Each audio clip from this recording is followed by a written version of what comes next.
Tonight, we gather under the gentle, watchful sky, ready to explore the nature of replenishment and the quiet strength of what sustains itself. There is nothing you need to do, nothing to fix within yourself, no one you need to become in this moment. You are simply invited to rest, to let your breath soften, and to allow these ancient whispers to carry you. If this path calls to you, I invite you to subscribe to Sleepy Monk, where we offer a sanctuary for your mind and spirit, a refuge where timeless wisdom unfolds with each passing moment. Our journey tonight begins with a man named Soma, whose quiet work illuminated the temple's sacred spaces. Let us begin this journey together.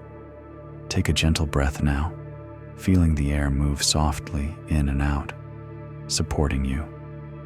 In a timeless land where the rhythm of life was tied to the honest work of hands and the whisper of the natural world, nestled among rolling hills and ancient forests, lay a village.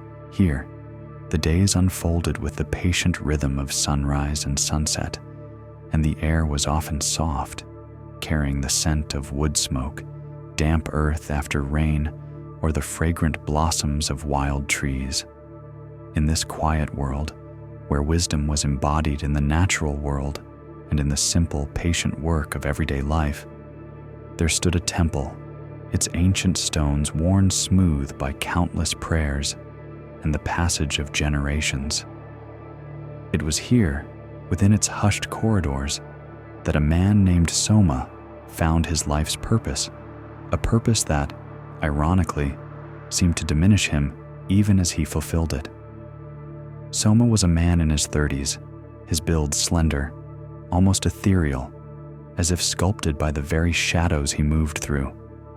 His movements were quiet and precise, born of years spent navigating the vast, echoing halls of the temple at night, each step measured, each turn anticipated. His dark, often shadowed eyes held a perpetual weariness, a deep-seated fatigue that seemed to cling to him like the faint scent of lamp smoke that always permeated his simple, undyed cotton robes. These robes, practical for his unseen work, seemed to blend him into the very dimness he sought to conquer. His long fingers, though deft with a wick and oil, bore the telltale stains of his tireless craft. His voice, when he spoke, was a soft murmur, rarely raised above a whisper, as if afraid to disturb the profound stillness of the sacred spaces he served. Soma's task was to keep the temple lamps burning through the long, silent hours of night. He was a keeper of illumination, a silent guardian of the glow, ensuring the sacred light never faded. His life was a constant act of pouring, a continuous replenishment. Each evening, as the last rays of the sun dipped below the horizon and the village settled into the gentle hum of twilight, Soma would begin his rounds. He would retrieve his heavy bronze vessel, an ancient, burnished container that felt like a part of his own arm, filled with the rich, fragrant oil. Its weight, familiar and constant, was a physical manifestation of his duty, a burden he carried not with complaint, but with a quiet, unyielding dedication. He moved through the temple like a phantom, his soft leather sandals making no sound on the cool stone floors. The air in the temple was thick with the faint aroma of incense from the day's offerings, mingling with the subtle, earthy scent of ancient stone and, of course, the ever-present, warm smell of lamp oil. The light was muted, painting long, dancing shadows that stretched and swayed with the gentle flicker of the existing flames. Each lamp, from the grand, multi-tiered candelabras in the main sanctuary to the small, humble clay lamps tucked into quiet alcoves, was his responsibility. His routine was a meticulous dance of devotion. Approaching each lamp, Soma would first check the flame, observing its strength, its clarity. Was it burning true and bright, or was it beginning to waver, to grow thin and weak. His shadowed eyes, so accustomed to the subtle language of light, could discern the faintest hint of fading. Then, with an almost reverential touch, he would reach for the wick, carefully trimming away the charred tip with a tiny pair of silver shears.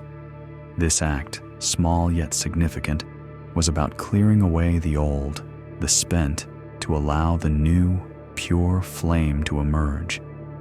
It was a practice in precision, a quiet dedication to perfection.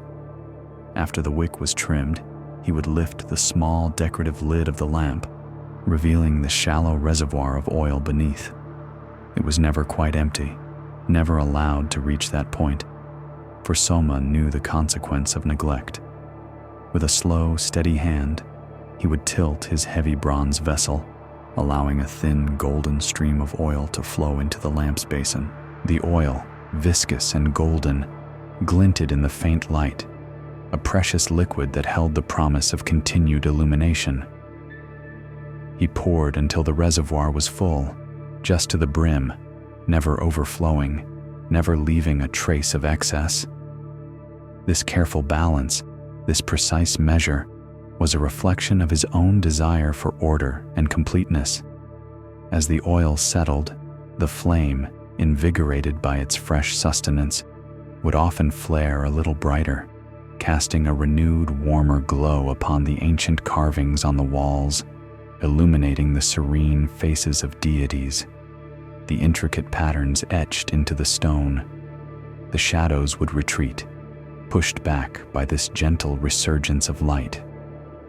Soma would then replace the lid, his work on that particular lamp complete, and move on to the next, his silent journey continuing through the labyrinthine passages of the temple.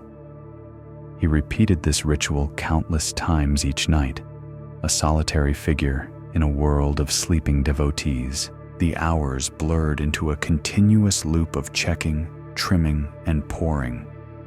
With each lamp he tended, with each measure of oil he dispensed, the heavy bronze vessel in his hand grew lighter, its contents diminishing with every successful replenishment.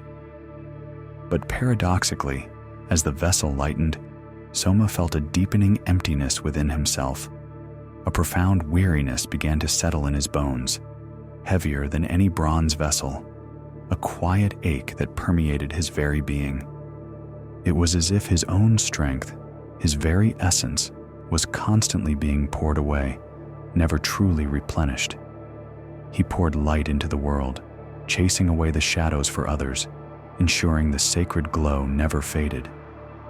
Yet, his own flame, the inner light he once felt vibrant and strong, seemed to be diminishing, flickering, threatening to die.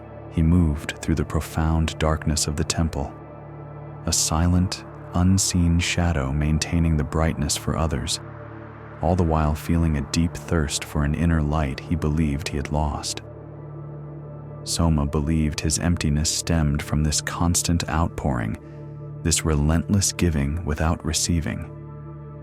He felt perpetually drained, perpetually parched, as if his efforts, no matter how diligent or precise, were a one-way flow. He longed for something to refill him, to rekindle his own dwindling flame, to ease the deep weariness that had become his constant companion. He yearned for an internal source of light, a wellspring of quiet strength that would not demand constant tending, constant refilling. This profound weariness, this diligent nature, and this quiet yearning for an inner light set the stage for a truth he was yet to discover, a truth awaiting him in the quiet wisdom of the temple itself. Let us pause here and simply breathe, noticing the gentle rise and fall of your chest. Now we return to Soma, still caught in the quiet paradox of his diligent work. He yearned for an internal wellspring, a light that would sustain itself, yet he believed only his ceaseless pouring could keep the darkness at bay.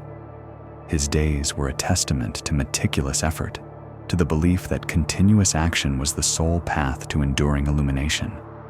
One dawn, after a particularly long night of refilling, a night where the shadows seemed deeper and the lamps thirstier than usual, Soma felt the familiar ache in his shoulders and the heavier weariness in his spirit. The first faint blush of morning light had begun to paint the eastern sky, seeping through the high arched windows of the temple. The golden glow, still weak, pushed back the remnants of night, transforming the dancing shadows into softer, more defined forms. The air, which had been cool and still, now carried the subtle promise of warmth, a gentle stirring of the new day. Soma had completed his final rounds, his bronze vessel now utterly empty, its lightness a stark contrast to the profound weight he felt within himself. He moved with the slow, deliberate pace of one whose energy was completely spent, his mind already drifting towards the brief respite of sleep. He passed through a less frequented part of the temple, a series of ancient, narrow passages that wound around the main sanctuary, leading to quiet alcoves where smaller, more humble shrines were nestled. These were often overlooked, visited by only a few dedicated souls. It was in one of these quiet alcoves, tucked away behind a weathered stone column, that Soma made a discovery that would gently unravel the carefully constructed certainties of his life. His eyes, though heavy-lidded with fatigue, were still trained by habit to observe the state of every lamp. And there, on a small, unadorned pedestal, sat a single, simple clay lamp. He remembered it clearly. The previous evening, in his haste and the encroaching fatigue, he had overlooked this particular lamp. His mind, usually a precise ledger of every wick trimmed and every drop poured, held the distinct memory of having bypassed it. He had intended to return to it, perhaps, or had simply forgotten it in the labyrinth of his nightly duties. A flicker of self-reproach, faint but familiar, touched him. He prided himself on his thoroughness, his unwavering dedication, and the thought of having neglected even one sacred flame was a small wound to his careful conscience. Yet, as he approached, his steps slowing, a quiet wonder began to unfold within him. The lamp was burning. Its flame, a small, steady beacon of golden light, danced gently, vibrant and bright, almost untouched. It was not flickering weakly, desperate for sustenance, nor was it threatening to die. It burned with a quiet confidence, an enduring glow that defied his memory, defied his expectation. Soma stopped, his empty bronze vessel hanging loosely in his hand. He stared at the flame, then at the small reservoir of oil beneath it. It was still full, not brimming, but certainly not depleted in a way that would suggest a long night's burning without his intervention. The wick, though slightly charred at the tip, was still long, healthy, and fully immersed in the golden liquid.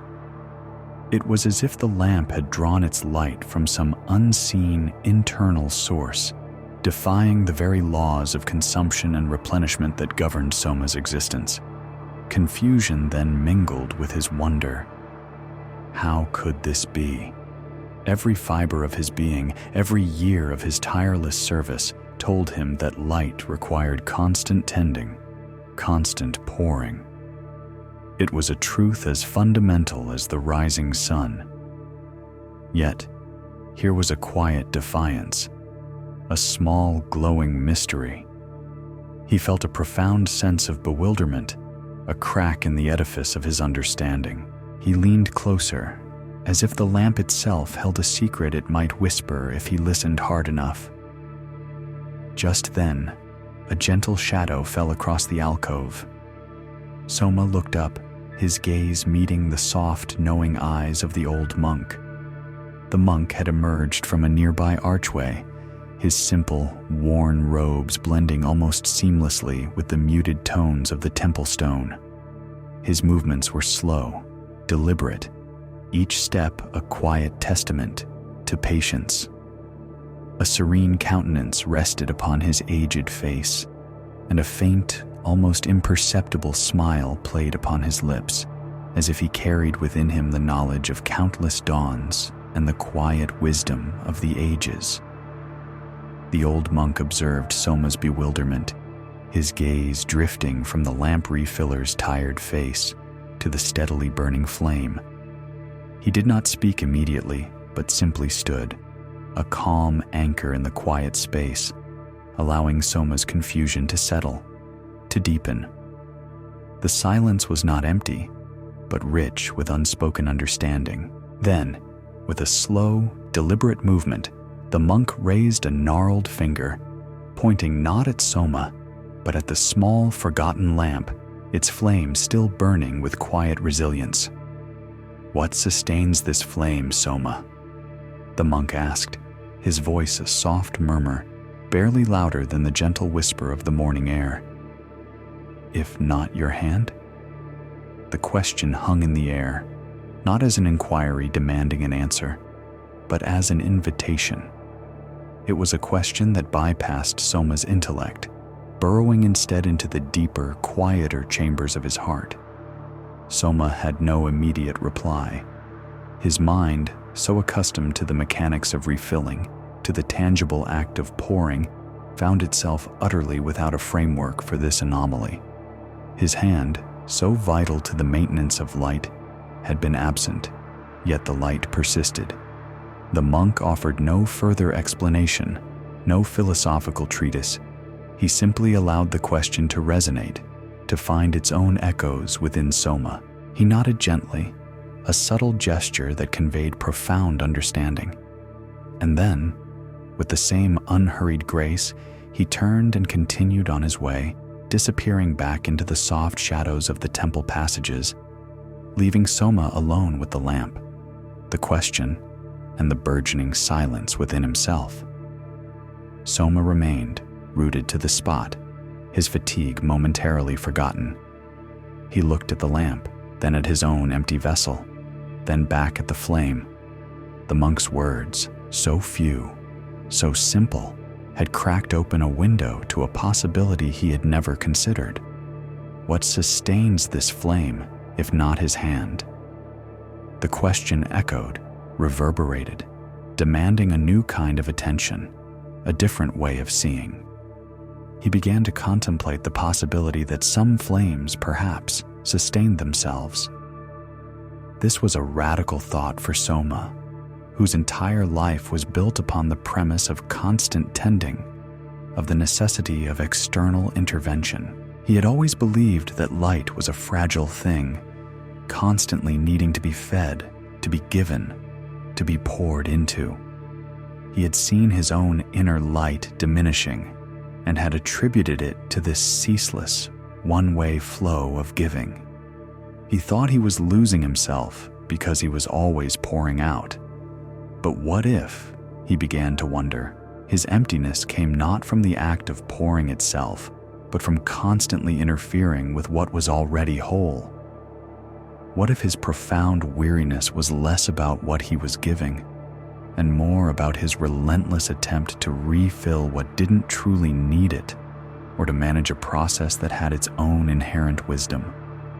The forgotten lamp was a quiet teacher.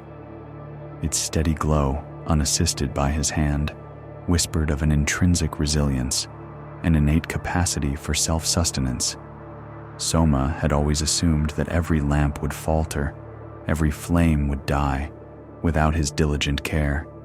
He had seen himself as the sole source of its continuation, the essential giver of light. Yet this humble, overlooked lamp suggested a different truth, that within the heart of things, there was often an inherent completeness, a quiet wellspring that needed no external hand to draw from it. His own inner light, his sense of being depleted, now began to appear in a new context. He had been striving to refill himself, to find a source of replenishment outside of his pouring, believing his efforts were the cause of his exhaustion. But perhaps the exhaustion came from the belief that he needed constant refilling, from the frantic energy spent on preventing an inevitable depletion that was not, in fact, inevitable.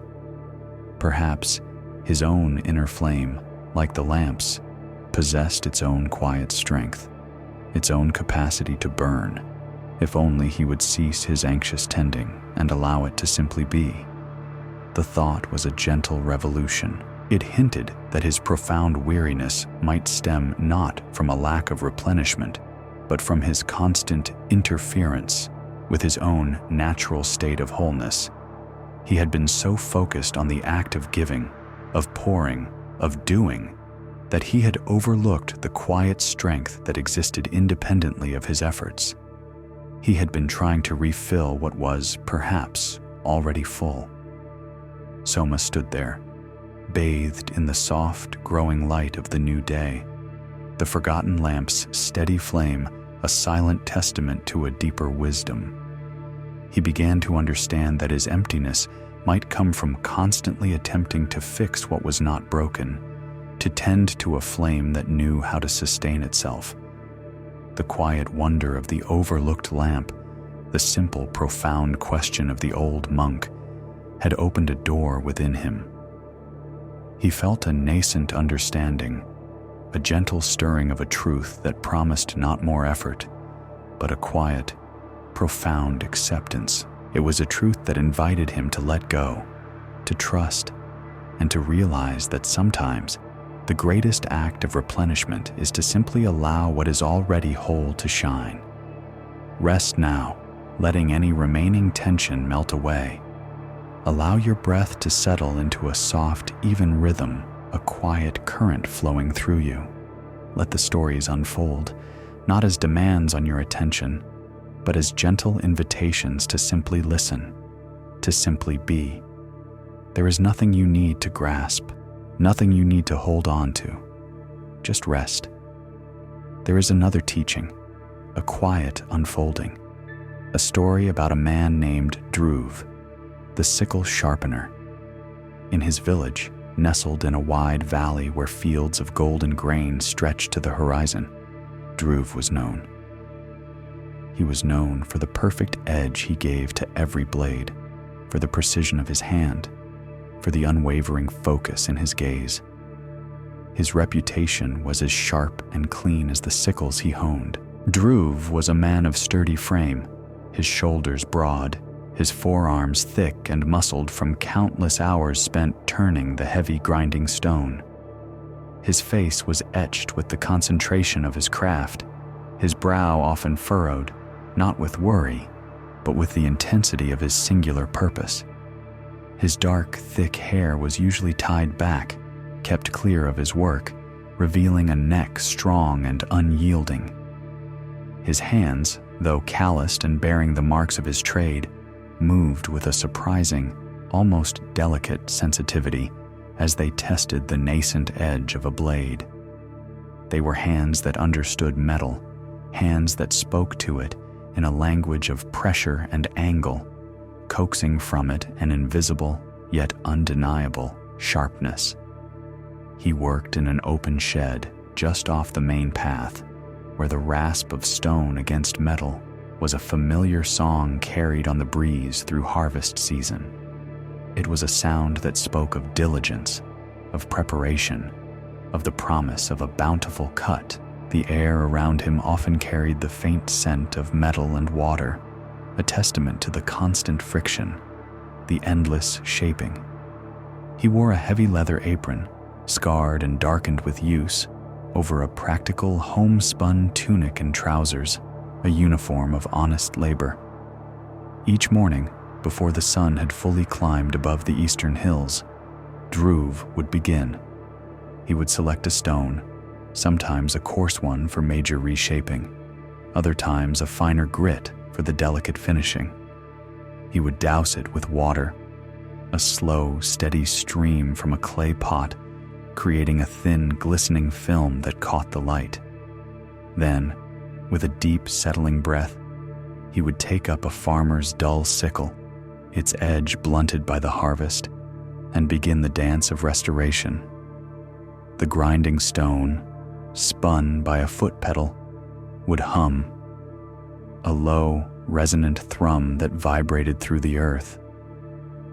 Dhruv would bring the blade to the stone, finding the exact angle, the precise pressure. Sparks, like tiny, transient stars, would fly from the contact, briefly illuminating the shadowed space. His eyes, dark and focused, would watch the emerging line, the subtle curve, the gradual transformation of dullness into keenness. He would turn the blade again and again, each pass deliberate, each movement informed by years of accumulated wisdom. The rasp was rhythmic, a meditative sound that spoke of patience and persistent effort. Farmers relied on his skill, his unwavering commitment to perfection. They knew that a Dhruv sharpened sickle meant a clean, efficient cut, less effort in the field, less wastage of precious grain. His blades brought ease to hard work, precision to an essential task. He took immense pride in this, in the tangible, undeniable excellence of his craft. He knew, without doubt, that he was among the best, that his sickles truly cut through. Yet, Dhruv felt a profound dullness within his own spirit. It was a sensation that gnawed at him, a frustrating lack of clarity that stood in stark contrast to the gleaming edges he produced. He could hone metal to a perfect surgical sharpness, yet he felt an inability to cut through to the core of his own anxieties, to truly understand the knots that tightened within his chest. He could bring definition to a blade, but not to his own scattered thoughts. He yearned for an inner edge, a keenness of spirit that would allow him to slice through his own confusion, to reveal the simple truths that lay hidden beneath layers of unexamined feelings. This dullness, this inner bluntness, manifested in subtle ways. He often felt a lingering sense of dissatisfaction, even after a day of perfectly sharpened blades. He would sit by the dying embers of his fire at night, the silence heavy around him, and feel a vague, formless ache, a sense that something vital was missing. He could not name it, could not grasp it, could not, for all his precision, bring it into sharp focus. He sought meaning, a deeper purpose beyond the endless cycle of dulling and sharpening, but it eluded him, slipping through his mental grasp like fine dust. He observed the farmers, their faces tired but content after a good harvest, their conversations light, their laughter easy. He saw the way they moved through their lives, seemingly unburdened by the kind of amorphous disquiet that plagued him. He wondered if they possessed an inner edge he lacked, a natural sharpness of spirit that allowed them to navigate the complexities of life with an effortless grace. He envied their apparent clarity, their ability to find contentment in the simple rhythm of their days. Dhruv, in his relentless pursuit of perfection in his craft, naturally applied the same principles to his inner struggle. He believed that if he could only try harder, be more meticulous, find the right angle, the perfect stone, he could sharpen his own spirit. He sought to hone his inner landscape with the same vigor he applied to a blade. He read ancient texts, hoping to find a philosophical edge. He meditated, trying to force his mind into a state of pristine clarity. He worked longer hours, believing that sheer effort would eventually grind away the dullness. He tried different stones for his soul, as it were. He engaged in intellectual debates with traveling scholars, hoping to sharpen his discernment. He observed the old monk, who occasionally passed through the village, hoping to glean some secret technique for inner honing from his serene countenance. He even experimented with different routines, waking earlier, sleeping later, believing that a change in pattern might somehow shift the subtle friction of his inner world, bringing forth a new, sharper understanding. His pursuit was relentless, a constant honing, a ceaseless effort to achieve an ideal state of inner clarity.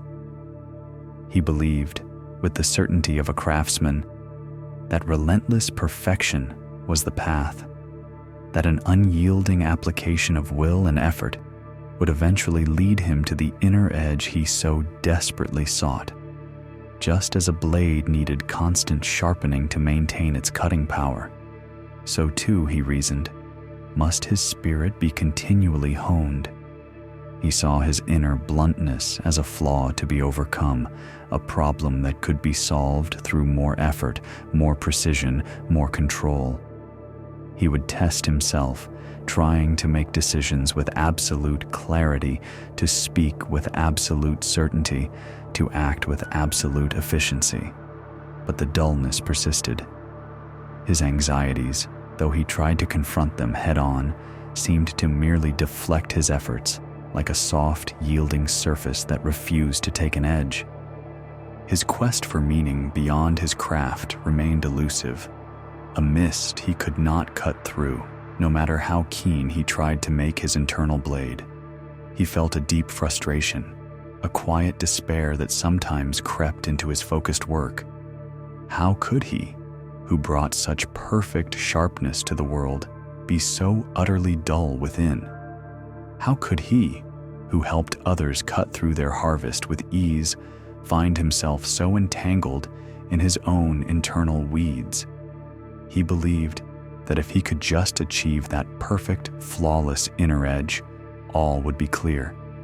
His life would click into place with the precision of a well-honed blade. His anxieties would be severed, his purpose revealed. So Dhruv continued, day after day, year after year, the rasp of the grinding stone a testament to his outward skill and his inward striving. He honed and honed and honed, believing that the answer lay in more sharpening, more perfection, a ceaseless pursuit of an ideal that seemed forever just beyond his reach. He pressed on, convinced that if he could only achieve that ultimate, flawless cut, his own inner clarity would finally be revealed. He did not yet know that sometimes a different kind of wisdom is required, a wisdom that might value something other than perfect sharpness.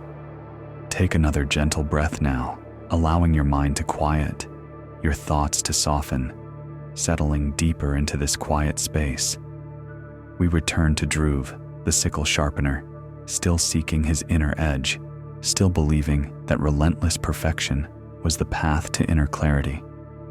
The rasp of his stone against metal was a constant companion to his days, a rhythmic testament to his unwavering dedication.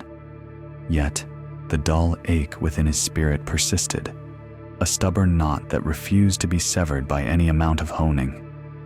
He had tried everything he could conceive of to sharpen his internal landscape. He meditated for longer hours, attempting to still the swirling currents of his mind, hoping to reveal a pristine, unblemished clarity. He studied the flight of birds, the flow of the river, searching for natural patterns of effortless grace that might mirror the inner balance he sought. He even adjusted his diet, believing that the food he consumed might, in some subtle way, either dull or sharpen his spirit. But the elusive edge remained just beyond his grasp, a phantom keenness he could never quite manifest within himself. His frustration was a quiet, constant hum beneath the surface of his focused work. He would meticulously test the edge of a newly sharpened sickle, his thumb brushing lightly along the gleaming curve, feeling the razor-sharp precision he had painstakingly coaxed from the metal. He saw the perfect, clean line, capable of slicing through the toughest stalk with effortless grace. And then he would look inward, feeling the chaotic tangle of his own anxieties, the indistinct edges of his own purpose, and the contrast would sting him like a stray shard of metal. How could he create such flawless cutting power for others, yet remain so utterly blunt himself? One afternoon, as the sun began its slow descent, casting long, warm shadows across Dhruv's workspace, an old farmer approached. He was a man whose face was etched with the quiet wisdom of many seasons in the fields. his hands gnarled but gentle, his eyes holding a depth that spoke of having witnessed the endless cycles of life and harvest. He carried a well-used sickle, its blade worn smooth by countless seasons of cutting, its handle polished by the grip of generations. This was not just a tool, Dhruv knew, but a companion, a silent partner in the farmer's life. The farmer extended the sickle to Dhruv, his smile kind, his voice soft as the rustle of dry leaves. "Dhruv, my friend," he said, "I need you to sharpen this blade for the coming harvest. But," and here his eyes twinkled with a hint of something deeper, "not too much. Give it an edge, yes, but let it keep a little of its softness." Dhruv paused, his hand already reaching for the blade, his brow furrowing slightly. The request was utterly contrary to everything he believed, everything he lived for. His very identity was built upon the pursuit of perfect sharpness, the absolute keenness that allowed for the most efficient, the most precise cut.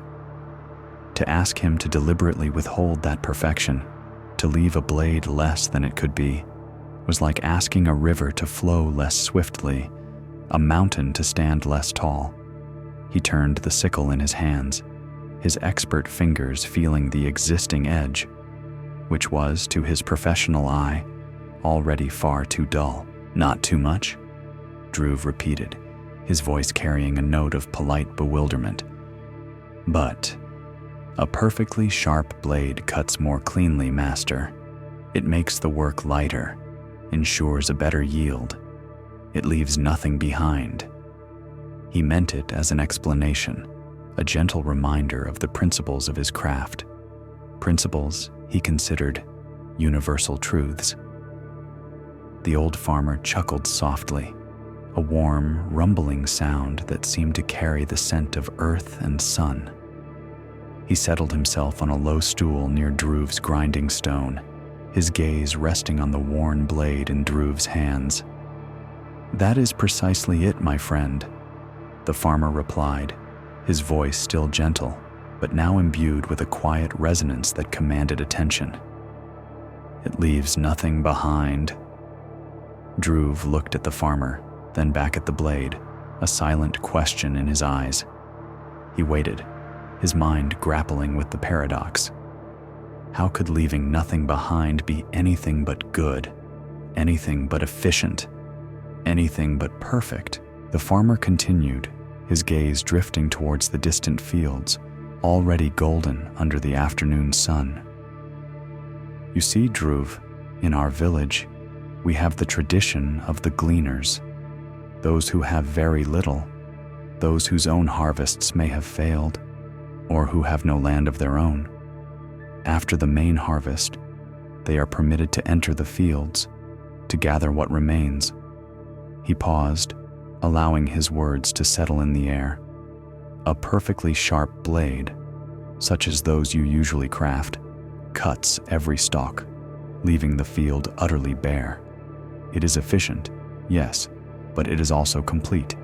It offers no second chance, no kindness to those who follow." He turned his gaze back to Dhruv, his eyes holding a profound understanding. "A blade that is sharpened, but not perfectly. So," the farmer explained, his voice softening even further, "a blade that retains a little of its natural bluntness will leave some stalks standing.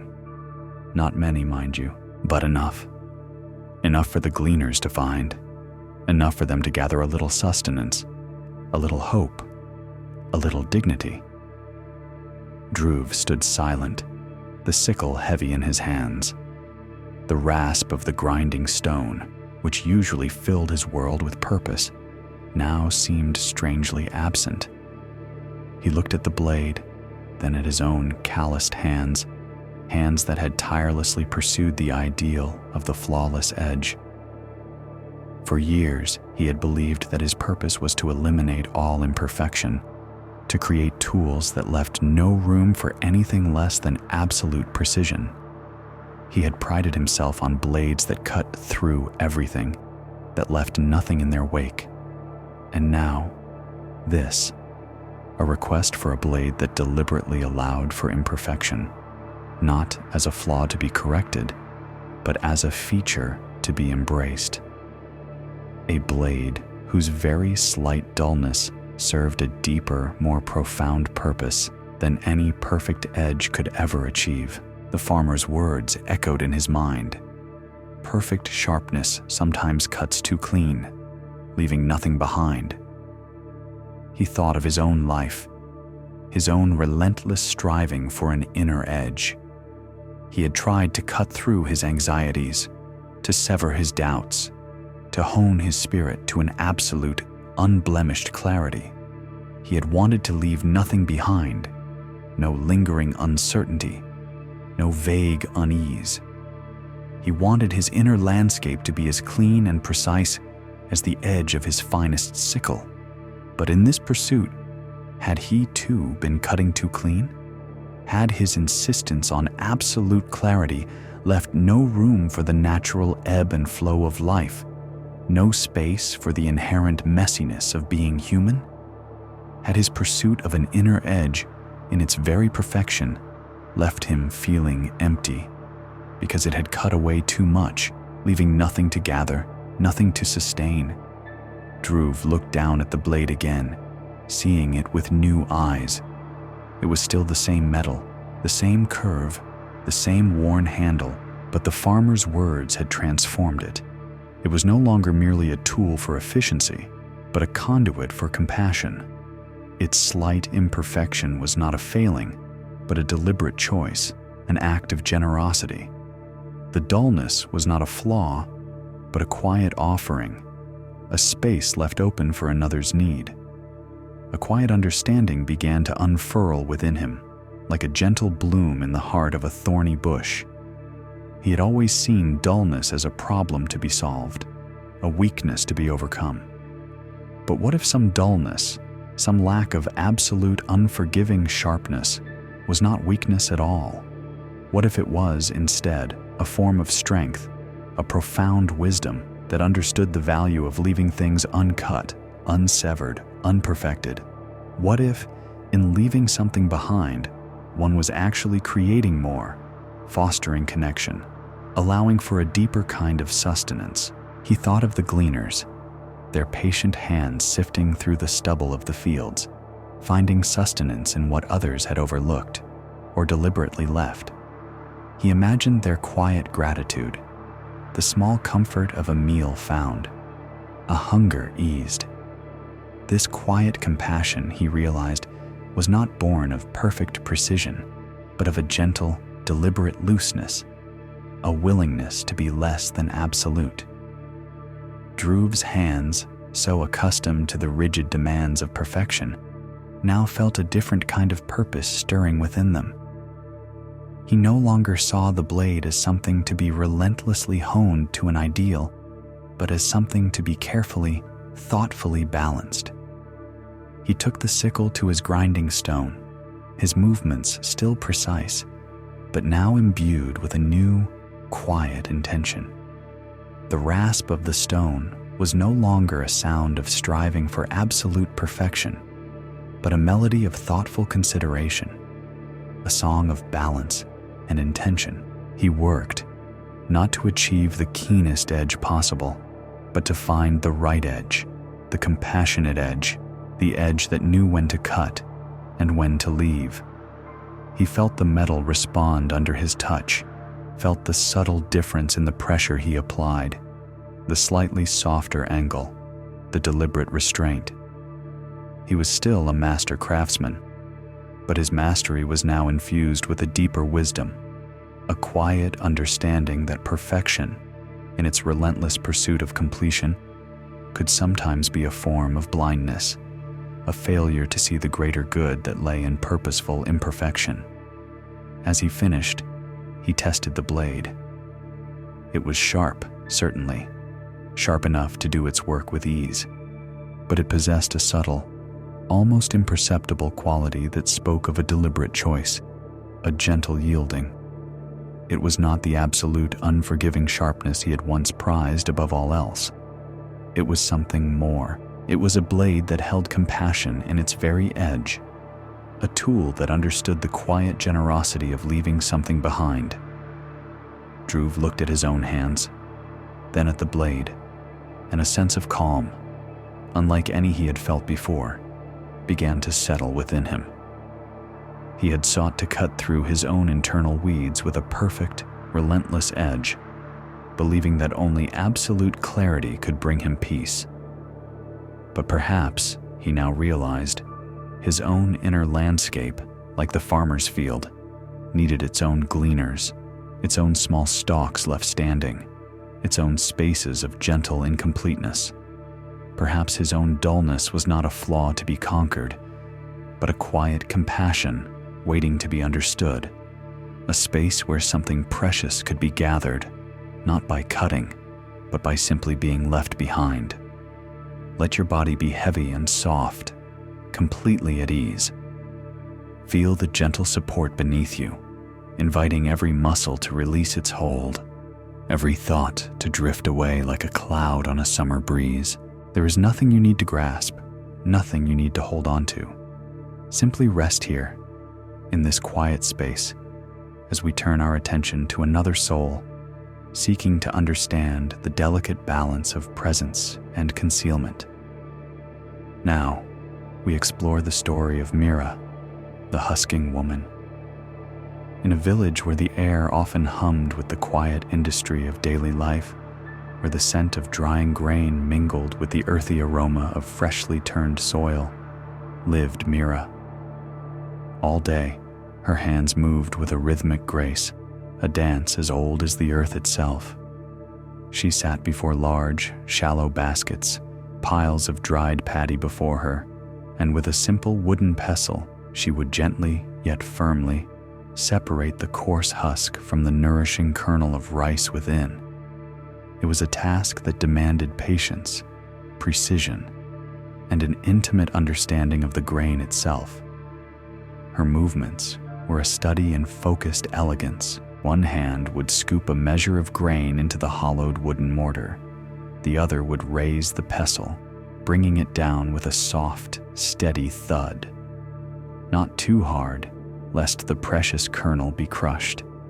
Not too soft, lest the husk cling stubbornly. It was a rhythm she had learned from her mother and her mother before her, a legacy of skill passed down through generations. Her shoulders, gracefully rounded from years of bending over her baskets, moved with an almost meditative sway. Her dark hair, usually braided tightly to keep it from her face, seemed to gather the quiet intensity of her focus. Her hands, though strong and capable, moved with a delicate touch, sifting, separating, revealing. Mira was an expert at this ancient art of revelation. She understood the intricate anatomy of each grain, the way the outer layer, though seemingly protective, must eventually give way to release the life-giving seed within. She knew how to coax the husk away, to winnow it clean, allowing the polished, pearly kernels to gather at the bottom of her basket, ready for cooking, ready for sustenance. She was a master of discerning the essence, of uncovering the true heart of the seed, freeing it from its outer casing. Her work was a daily act of unveiling, a constant process of bringing forth what was hidden. And yet, despite her profound skill in revealing the essence of the seed, Mira felt wrapped in her own husks. She felt as though she, herself, was enveloped in layers of self she couldn't remove, layers that prevented her true nature from being seen, even from being understood by herself. These were not physical layers, no. These were more subtle, more pervasive. They were layers of unspoken thoughts, of unexpressed feelings, of a quiet yearning that remained perpetually concealed, even from her own discerning gaze. She looked at her hands, so adept at stripping away the unwanted, at finding the core. Why, then, could she not do the same for herself? Why did she feel so persistently hidden, so deeply enmeshed in a covering that seemed impenetrable. She would watch the husks drift away in the breeze, light and empty, leaving behind the rich, full grain. She longed for her own husks to simply fall away, to reveal the clear, unburdened self she believed lay beneath. She yearned for that moment of release, that unveiling, that perfect clarity. This feeling of being concealed was a persistent ache within her, a quiet sorrow that colored her days. She was soft-spoken, her voice carrying a melodic quality, but she often retreated into her own thoughts, lost in the labyrinth of these perceived layers. She observed the world with large, observant eyes, often reflecting an inner intensity, as if she was constantly searching, constantly trying to peer beyond the surface, both in the world around her and within her own quiet being. But the layers remained, steadfast and opaque, a silent barrier between her and the true self she believed she had lost, or perhaps never truly found. She believed that if she could only perfect her outward task, if she could achieve an absolute, unparalleled mastery in separating husk from kernel, then, somehow, her inner self would be revealed. She held on to the hope that this external precision, this flawless execution of her craft, would magically dissolve the internal barriers, would strip away her own concealing layers. She sought a kind of mirroring, a belief that the clarity of her work would bring clarity to her soul. If she could make the grain perfectly clean, perfectly revealed, surely she too would become perfectly revealed. So, Mira worked more carefully, with an even greater meticulousness. She tried different techniques, variations in the rhythm of her pestle, subtle shifts in the angle of her hands, hoping to find a method that would yield an even purer, more exposed kernel. She studied each individual grain, as if within its tiny form lay the secret to her own unveiling. She would pick up a single piece of paddy, turning it over in her fingers, examining its texture, its subtle imperfections, its stubborn adherence to its husk. She would then gently, almost reverently, begin the process of separation, her brow furrowed in concentration, her breath held in quiet anticipation. Every movement became imbued with this unspoken longing. The soft thud of the pestle was not just the sound of grain being processed, but the echo of her own efforts to break through, to uncover. The rustle of the husks as they were winnowed away was a whisper of the layers she wished to shed. The sight of the clean, smooth kernels was a vision of her own desired state, a state of unburdened essence, free from all that concealed. She poured her quiet strength into this pursuit, dedicating herself to an ever finer degree of perfection in her craft. She believed that with enough effort, enough precision, enough control, she could force the layers to yield. She could compel the hidden self to emerge. Her days were a testament to this diligent work, this relentless striving, this quiet yearning. She did not complain. She did not vocalize her struggle to others. It was a private battle, fought in the rhythmic solitude of her workspace, witnessed only by the patient baskets of grain and the silent, watchful sky. Mira continued her work, her hands moving with their accustomed grace, but her heart heavy with the weight of her unseen husks. She felt herself constantly striving, constantly peeling away, yet never quite reaching the core of herself. The more diligently she worked to reveal the grain, the more acutely she felt her own deep longing to be revealed. The more she separated husk from kernel, the more she felt the impenetrable layers that bound her own true nature. She was a woman of quiet strength, a master of revelation for the world, yet a prisoner of her own perceived concealment, tirelessly seeking the essence of herself, believing it lay hidden beneath layers she must somehow shed, if only she could work hard enough, or precisely enough, or long enough. This persistent feeling of being hidden, of having layers she could not shed, prevented her true self from being seen or even understood by herself. And so she continued her work day after day in her relentless, quiet pursuit. Her quiet search continued, a soft hum beneath the surface of her industrious days, a question whispered by her heart as her hands performed their age-old task. When would her own husks fall away? When would her true self be seen? When would she, like the bright, clean kernel, finally be revealed? This was the quiet longing that fueled her, the silent prayer that accompanied every rhythmic thud of her pestle, every gentle sift of her sifting basket. The answer, she felt, lay just beyond another layer, just beneath another husk, if only she could reach it. Rest now, letting your breath gently deepen.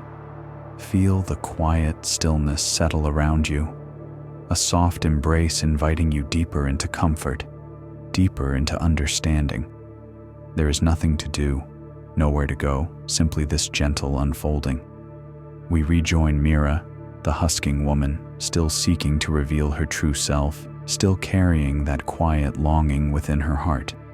The days continued to unfold, each one bringing Mira back to her rhythmic work. The soft thud of the pestle, the gentle rustle of husks, the quiet concentration in her large, observant eyes. These were the constants of her life. She still felt the subtle ache of her perceived concealment, the sense of those unyielding layers that seemed to wrap her, holding her true self captive. Her hands, so adept at freeing the kernel, moved with a practiced grace, yet her spirit remained in search of its own liberation. She yearned for that moment when her own husks would simply fall away, revealing the clear, unburdened essence she knew must lie beneath. She believed, with a quiet stubbornness, that more effort, more precision, more tireless striving would eventually lead her to that unveiling. One morning, the air was cool and fresh, carrying the faint scent of damp earth and distant wood smoke. The early light, soft and diffused, painted the walls of her workspace in gentle hues of gold and gray. Mira began her work as she always did, selecting a basket of paddy, her movements fluid and practiced. She poured a handful of the rough, unhusked grains into her hollowed-out stone mortar, then picked up her pestle, its smooth, heavy wood familiar in her grasp. The rhythm began, a soft, measured thump, thump, thump, as she began to loosen the protective casings. She worked for some time, her mind drifting in that quiet, meditative space that her repetitive task often created. The husks began to separate, light and dry, collecting at the bottom of the mortar alongside the still rough kernels.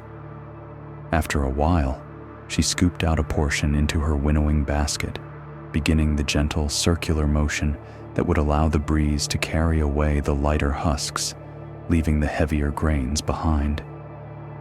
It was then, as she carefully sifted through the grains, that her fingers brushed against something unexpected.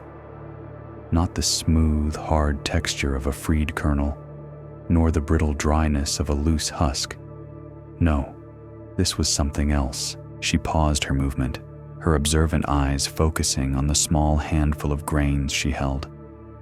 Among the ordinary, unhusked paddy and the partially freed kernels, she saw them, a small cluster. Her brow furrowed slightly in confusion, then in a quiet wonder.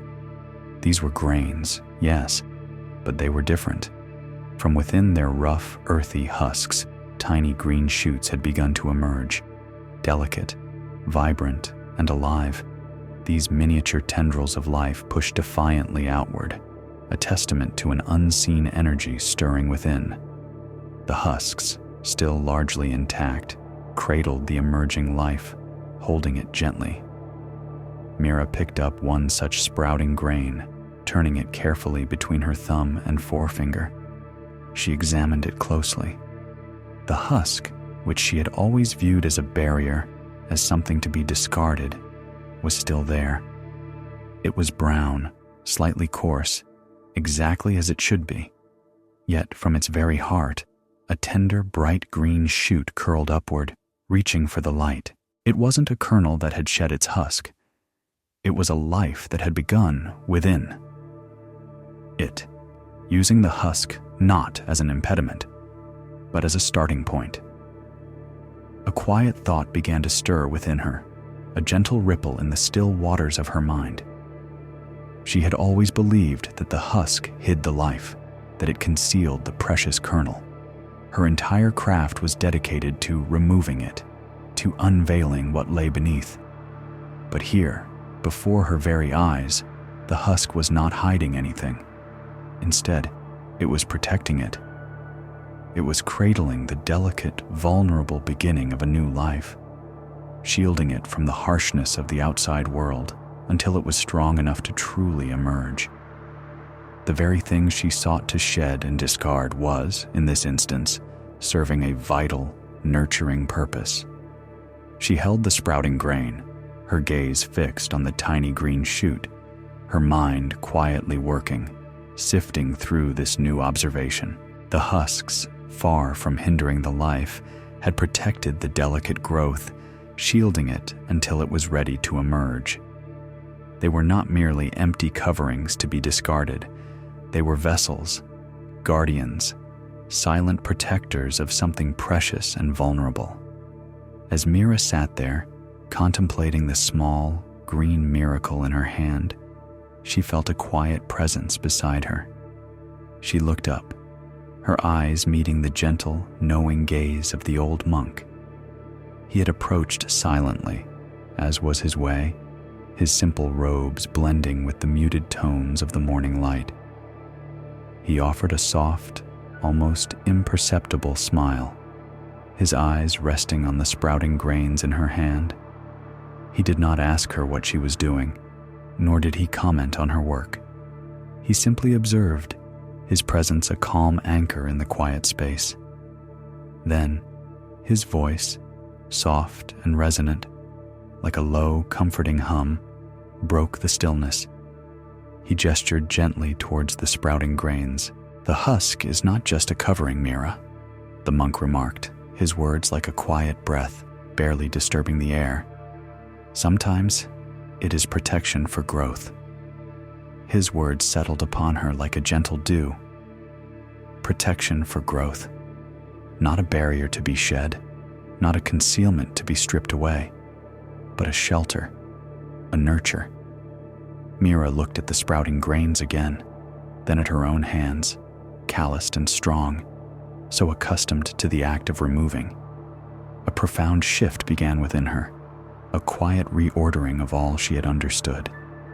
She had felt herself wrapped in her own husks, layers she couldn't remove, hiding her true nature even from herself. She had yearned to shed them, to be free, to be perfectly revealed. But what if those layers, those perceived concealments, were not hindrances at all? What if they were, like the husk of the sprouting grain, protecting something precious within her? What if they were incubating a new growth, a delicate unfolding of her true self, shielding it until it was ready to unfurl in its own time? The idea was revolutionary, yet it felt as old and as natural as the earth itself. Her quiet thoughts, her unexpressed feelings, her unspoken yearnings, these were not layers to be violently stripped away in a frantic pursuit of revelation. They were, perhaps, the very conditions necessary for her tender inner growth. They were the protective casing, allowing her essence to strengthen, to root, to gather its own internal wisdom before emerging into the full light of the world. She realized that perhaps her own layers weren't hiding something diminished, but rather incubating something precious, protecting a new growth waiting for its own time to unfurl. The persistent ache she had felt, The quiet sorrow of being concealed began to soften, transforming into a tender understanding. Her perceived weaknesses, her inability to shed these inner layers, now appeared as a quiet strength, a natural wisdom that allowed for a patient, organic unfolding. The striving, the relentless pursuit of perfection in her craft as a means to her own unveiling suddenly felt less urgent. It was not about forcing the layers to yield, but about trusting the process, trusting the inherent wisdom of the husk itself. The grain did not tear itself from its protection. It simply grew, and in its growth, the husk eventually gave way, not in an act of forceful removal, but in a natural act of emergence. Mira looked at the old monk, a quiet gratitude in her eyes.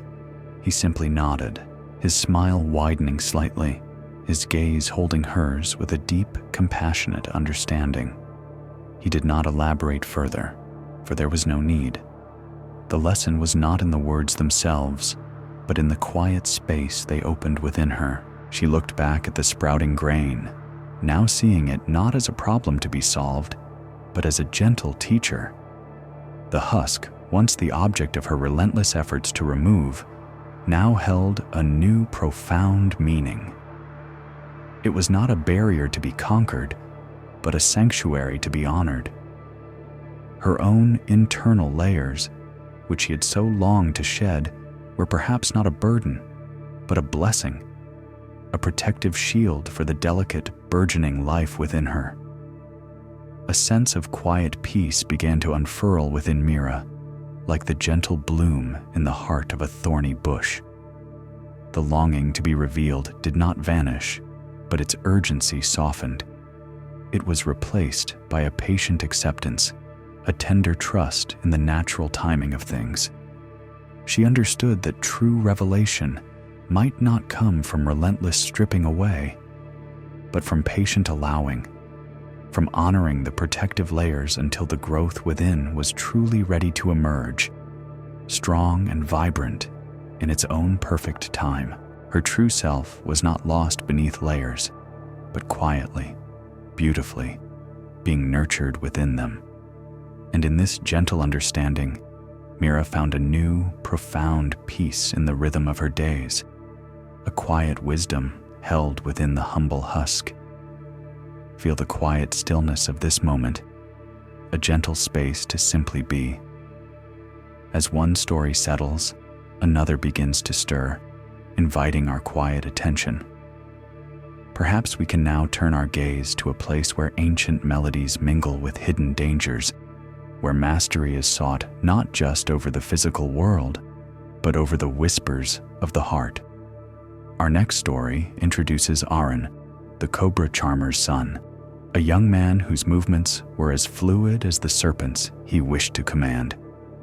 Aaron was young, perhaps in his early 20s, with a lean, agile frame of youth. His dark, bright eyes held a perpetual watchfulness, a nervous energy that seemed to vibrate just beneath the surface of his skin. He moved with a dancer's grace, a quality inherited from his father, Master Kanth, whose command over the most dangerous of serpents was legendary throughout the lands. Aaron dressed in lighter, more vibrant fabrics than the villagers, his flute often tucked into his sash, a constant companion, an extension of his very being. When he spoke, his voice was a little breathy, tinged with a youthful eagerness, a deep yearning to prove himself worthy of his father's legacy. He watched his father, old Master Kanth, with an intensity that burned in his young heart. He saw the serene countenance, the quiet confidence, the almost imperceptible shifts of hand and body that held a venomous cobra captivated, its hooded head swaying to a tune only the master seemed to hear. It was a dance of exquisite precision, a testament to years of patient observation and profound understanding. Arun yearned for that same mastery, that quiet command that seemed to banish all danger, transforming fear into a mesmerizing spectacle. Arun practiced diligently with his own flute, learning the ancient melodies, the subtle cadences that were said to soothe the serpent's spirit. He studied the movements of his father, mimicking the calm, the control, the perfect pitch that he believed held the powerful creature captive. He spent hours in quiet contemplation, observing the way the light caught the cobra's scales, the slow, deliberate pulse of its movement, the unblinking intensity of its gaze. He believed that if he could perfect his technique, if he could play the notes with unwavering precision, if his movements were flawless, then he too could command the serpents, and with that command, he could quell the deepest anxieties within himself. Yet, despite his unwavering dedication, despite the countless hours spent perfecting his craft, Arun felt himself charmed by his own fears, invisible, fangless anxieties that swayed him, controlled him, held him in their grip with a power more insidious than any cobra's venom. These fears were not like the serpent's, whose danger was visible, whose strike was swift and clear. No, his own fears were shapeless, without form, without fangs, yet they coiled within him, a subtle tightening in his chest, a whisper of unseen threats that never fully dissipated. He tried to charm these fears away with logic, with brave thoughts, with endless practice. He told himself that there was nothing to truly be afraid of, that he was skilled, that he was capable, that he was the son of Master Kanth. He tried to reason with the tightness in his chest, to dismiss the tremor in his hands, to silence the persistent hum of unease that settled beneath the surface of his daze. He would breathe deeply, focusing on the flute's melody, striving for a performance so perfect, so commanding, that surely it would banish the shadows within. But they remained, persistent and elusive, a constant companion that clung to him even when the flute was still, even when no serpent was near. He would watch his father, old Master Kanth, sitting serenely, a picture of absolute calm, as a cobra swayed to the silent rhythm of his hand, not his flute sometimes. Arun had seen it, the quiet command that came from deep within his father, a mastery that transcended the mere performance of music. It was a quiet power, a profound understanding, an inner peace that Arun desperately craved, yet could not grasp. He felt a profound frustration, a youthful impatience with his own inability to achieve this same serene command over his own spirit. How could he, Arun wondered, charm away fears that had no fangs, no scales, no visible form? How could he play a melody that would soothe an anxiety that was shapeless, elusive, a mere shadow that tightened his chest and made his hands tremble? He sought control through performance, believing that if he could master the external, the internal would naturally follow.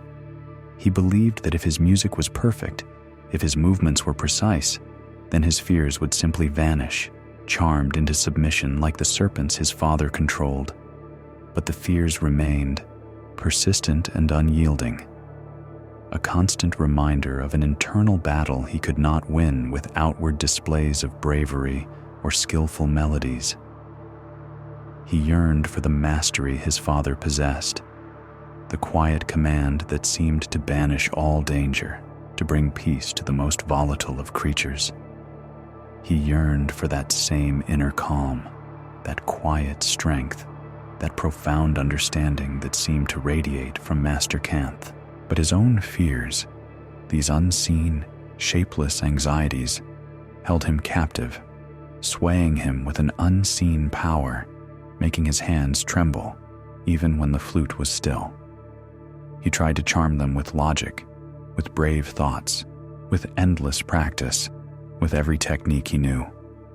But they remained, a persistent hum beneath the surface of his daze, a constant, quiet burden that he could not understand, could not release.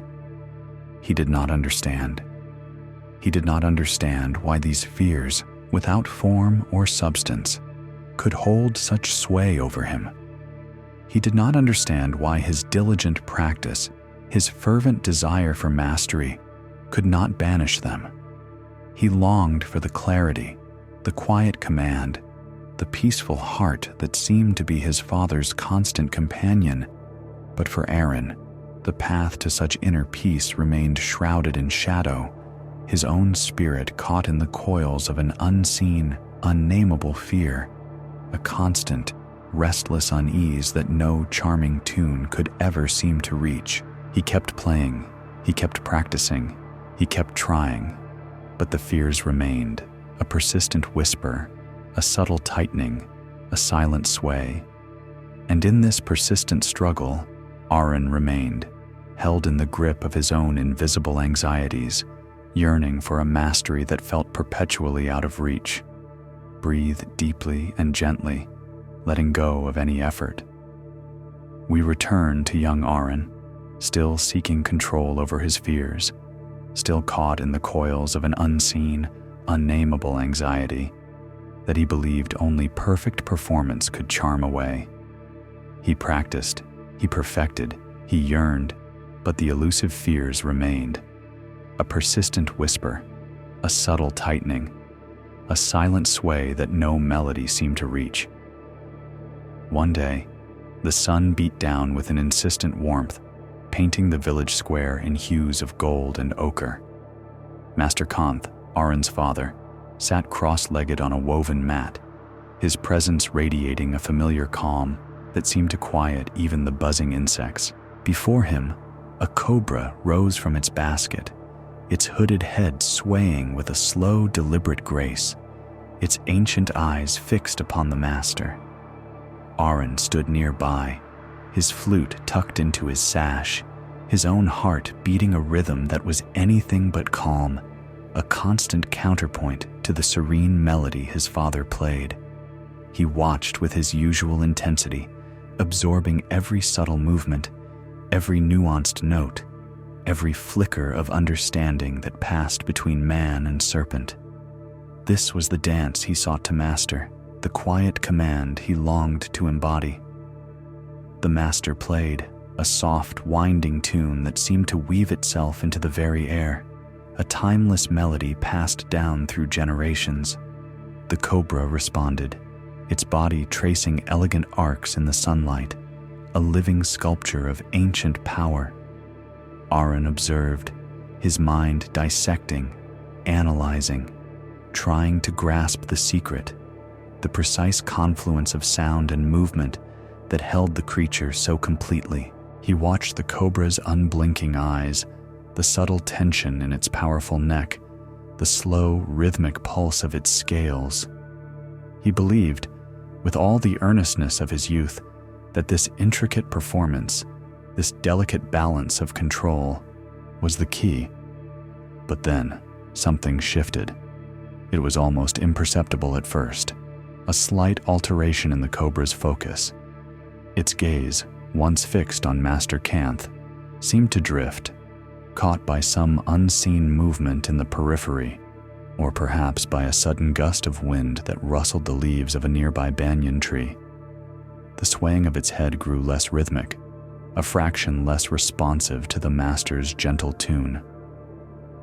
Aaron felt a familiar tightening in his own chest, a prickle of unease that had nothing to do with the cobra and everything to do with his own shapeless fears. He saw the cobra's body tense, a subtle gathering of coiled power, its head lowering just a fraction, no longer dancing, but poised. A stillness descended, a quiet, dangerous suspension of the moment. The air grew heavy, thick with unspoken possibility. Aaron's breath caught. He knew this posture. He had seen it in his father's lessons, recognized it in the ancient texts. This was not the dance of enchantment. This was the stance of readiness, the prelude to a strike. His young mind raced, searching for the note, the movement, the precise charm that his father would surely employ to bring the serpent back into the fold of control. He expected a louder flourish, a sharper command, a dramatic gesture to reassert mastery. His own hands, even without his flute, began to tremble with the imagined urgency of the moment. But his father, Master Kanth, did nothing of the sort. The soft, winding tune continued, unwavering, unchanged, a quiet river flowing through the sudden tension. There was no dramatic crescendo, no forceful command. Instead, with a movement so subtle it was almost invisible, a shift so slight it seemed to be born of instinct rather than conscious thought, Master Kanth leaned back, perhaps an inch, perhaps less. His eyes, though, remained unblinking, fixed on the cobra, not with challenge, but with a profound, quiet knowing. It was not a retreat of fear, but an adjustment born of deep understanding. The cobra, its strike averted by that fractional, intuitive movement, slowly, almost reluctantly, began to sway again, its gaze returning to the master's calm face, its coiled tension gradually softening. The moment of potential danger passed, absorbed back into the serene rhythm of the demonstration, as if it had never truly been. Aaron stood frozen, his own anxieties momentarily forgotten, replaced by a profound sense of wonder. He had expected a struggle, a forceful reassertion of control, a display of power. Instead, he had witnessed something far more profound, a quiet, almost imperceptible avoidance, a gentle sidestep that had diffused the danger without confrontation, without a single change in the charming melody. His father had not fought the cobra, had not commanded it back into submission with a spell. He had simply known it. He had known its intention, its limits, its natural response, and had moved with that knowledge. Later, as the sun began its slow descent, painting the sky in fiery oranges and gentle purples, Aaron sat beside his father, the memory of the averted strike replaying in his mind. The quiet command, the subtle shift, the unwavering melody, it all swirled within him, demanding a new understanding. "Father," Aaron began, his voice still tinged with the awe of the afternoon. "The cobra, it almost struck, but your music, it did not change, and yet it did not strike." Master Kanth smiled, a gentle, knowing smile that softened the lines around his eyes. He paused, looking out at the distant hills, allowing the quiet of the evening to settle around them. "The music," he said softly, his voice a low, resonant murmur, "is a song of understanding, Aaron, not a spell of control." Aaron considered these words, letting them settle deep within him, like pebbles dropped into a still pool. A song of understanding, not a spell of control. He had always believed the music was the spell, the force that compelled the serpent, the charming power that bent its will. He had seen it as an instrument of control, a means to subdue, to manipulate. But his father's words painted a different picture, a far more profound truth. The music was not a chain, it was a conversation. It was a language of empathy, of connection, a melody that resonated with the very nature of the snake, acknowledging its wildness, its power, its instincts, without seeking to crush them. His father had avoided the strike not by changing the music, not by exerting more force, but by knowing the snake. He had understood its nature, its cues, its inherent responses. He had seen the subtle tensing of its body, the momentary shift in its gaze, and he had responded not with an act of domination, but with an act of deep, quiet wisdom. He had moved with the snake, not against it. He had flowed with its potential for danger, rather than fighting it, creating a space where the strike was simply not possible. It was an intuitive dance, born of countless hours of observation, of patience, of a profound respect for the creature's inherent being. It was the knowledge of the snake itself, not just the song, that had averted the danger.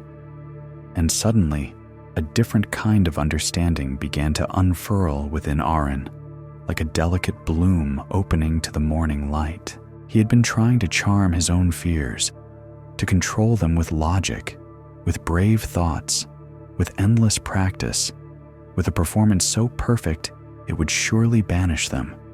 He had been playing the music of control, trying to force his anxieties into submission, to make them disappear as if by magic.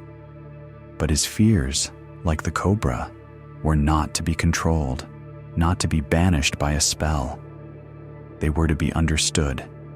His own shapeless fears, these invisible, fangless anxieties that swayed him, that tightened his chest, that made his hands tremble, they too had a nature, a rhythm, a set of conditions under which they rose and receded.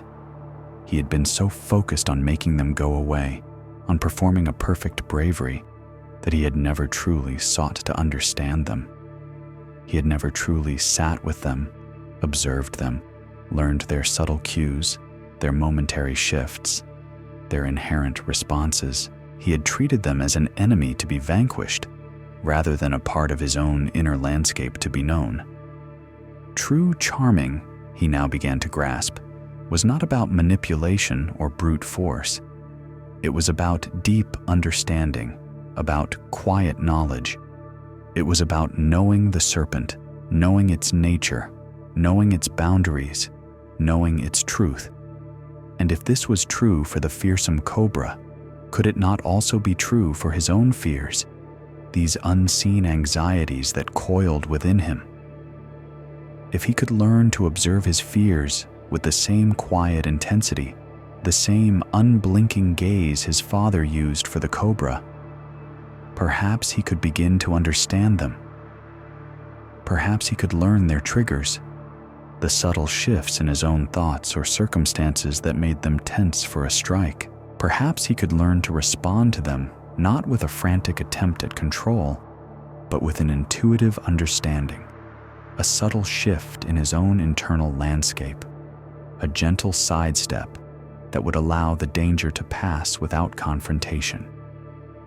He understood that true charming was really deep understanding and knowledge, and that his own fears would respond to such wisdom, not just performance or a charming tune.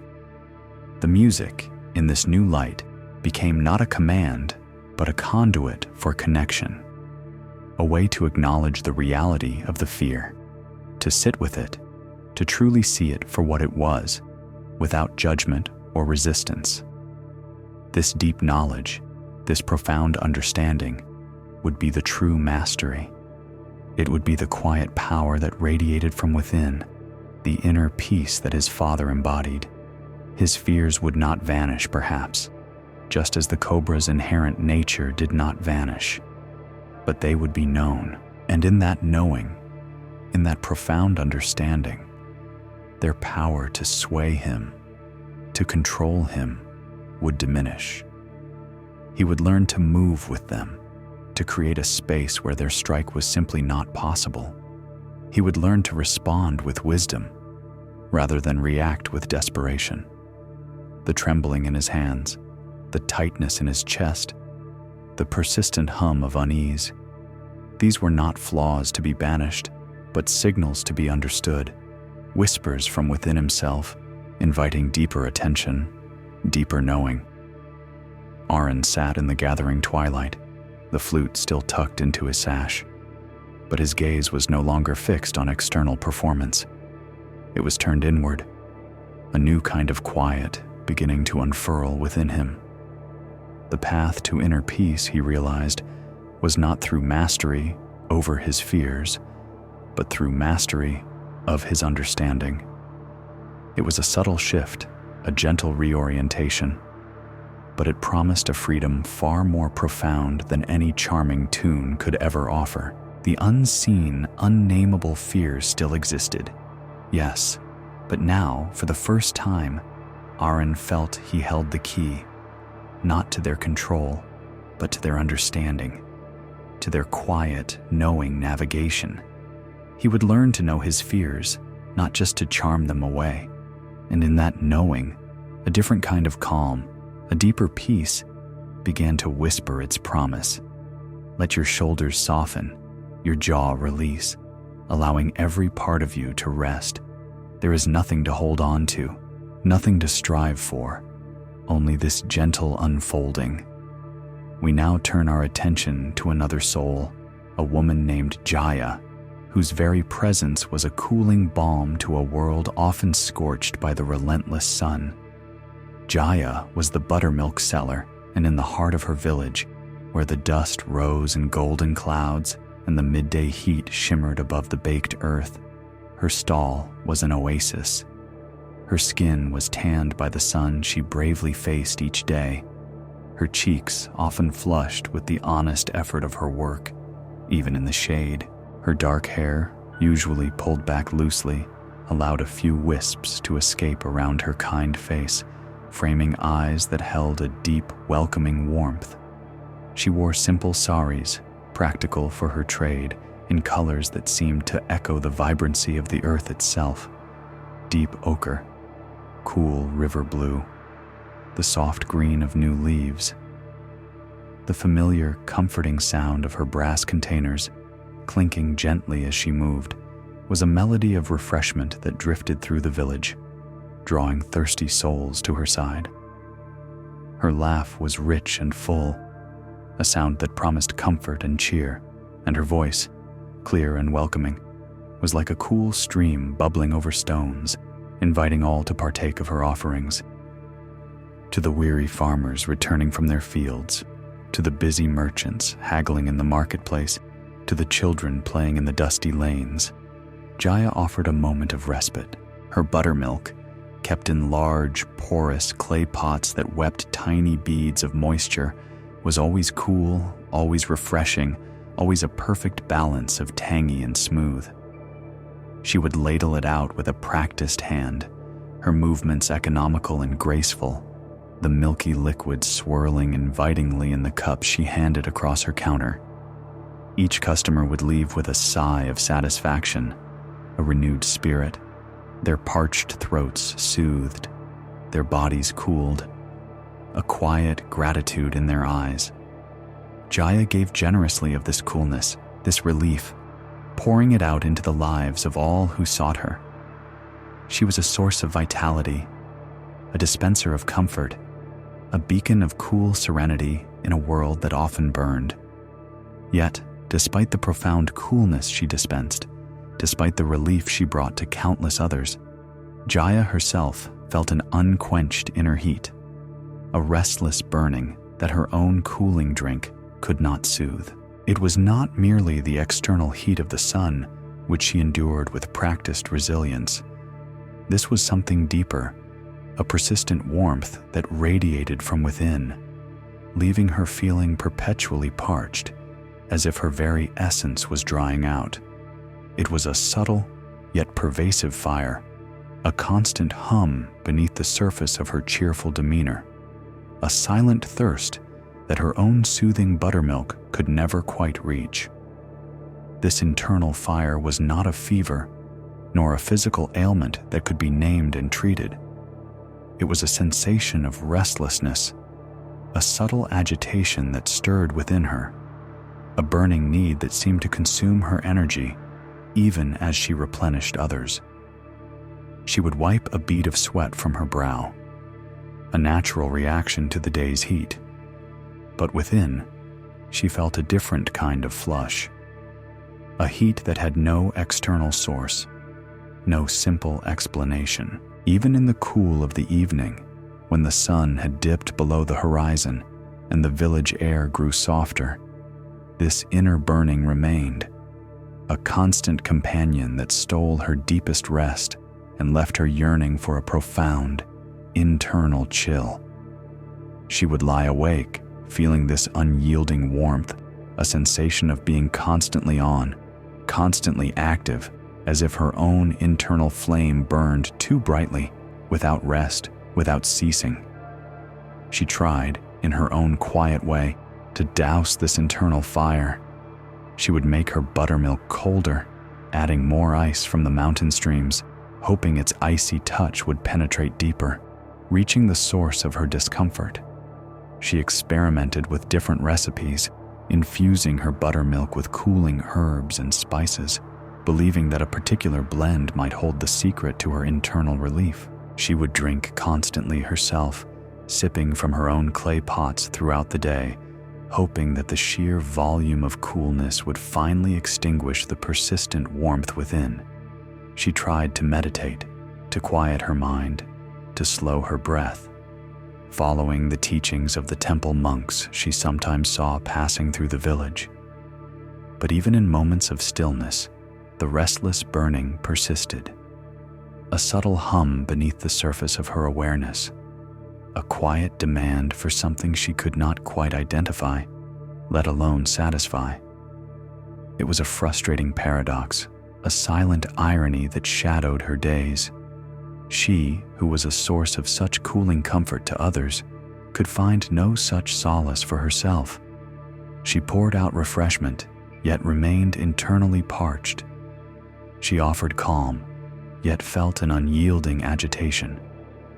Each day, she sought to douse this internal fire, to quench this endless thirst, through more effort, more precision, more of the very thing she provided to the world. She believed that if she could just find the right external remedy, the perfect coldness, the most potent herb, the most disciplined practice, she could finally find the internal peace she so deeply yearned for. But the fire remained, a persistent, unyielding heat, leaving her feeling as if she was always offering from an empty cup, always striving, always seeking, always just beyond the reach of her own longed-for coolness. Take a slow, soft breath, feeling the air fill you gently. There's nothing for you to do, nowhere for you to be, but here, in this moment, held by the quiet unfolding of these ancient stories. We return now to Jaya, the buttermilk seller, who, despite offering such cooling refreshment to all, felt a relentless, unquenched heat within herself. It was a sweltering afternoon, the kind where the very air seemed to press down, thick and heavy, upon the village.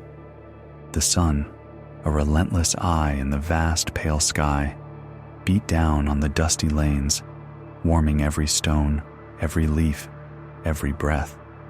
The air shimmered above the baked earth, and even the shade of the banyan tree felt only like a momentary reprieve, not a true escape from the pervasive warmth.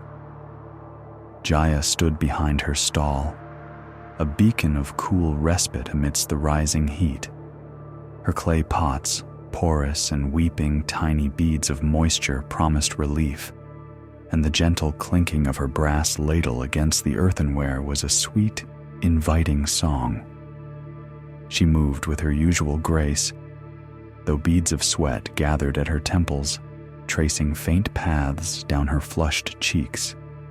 She wiped them away with the back of her hand, a gesture born of long habit, a silent acknowledgement of the day's relentless embrace.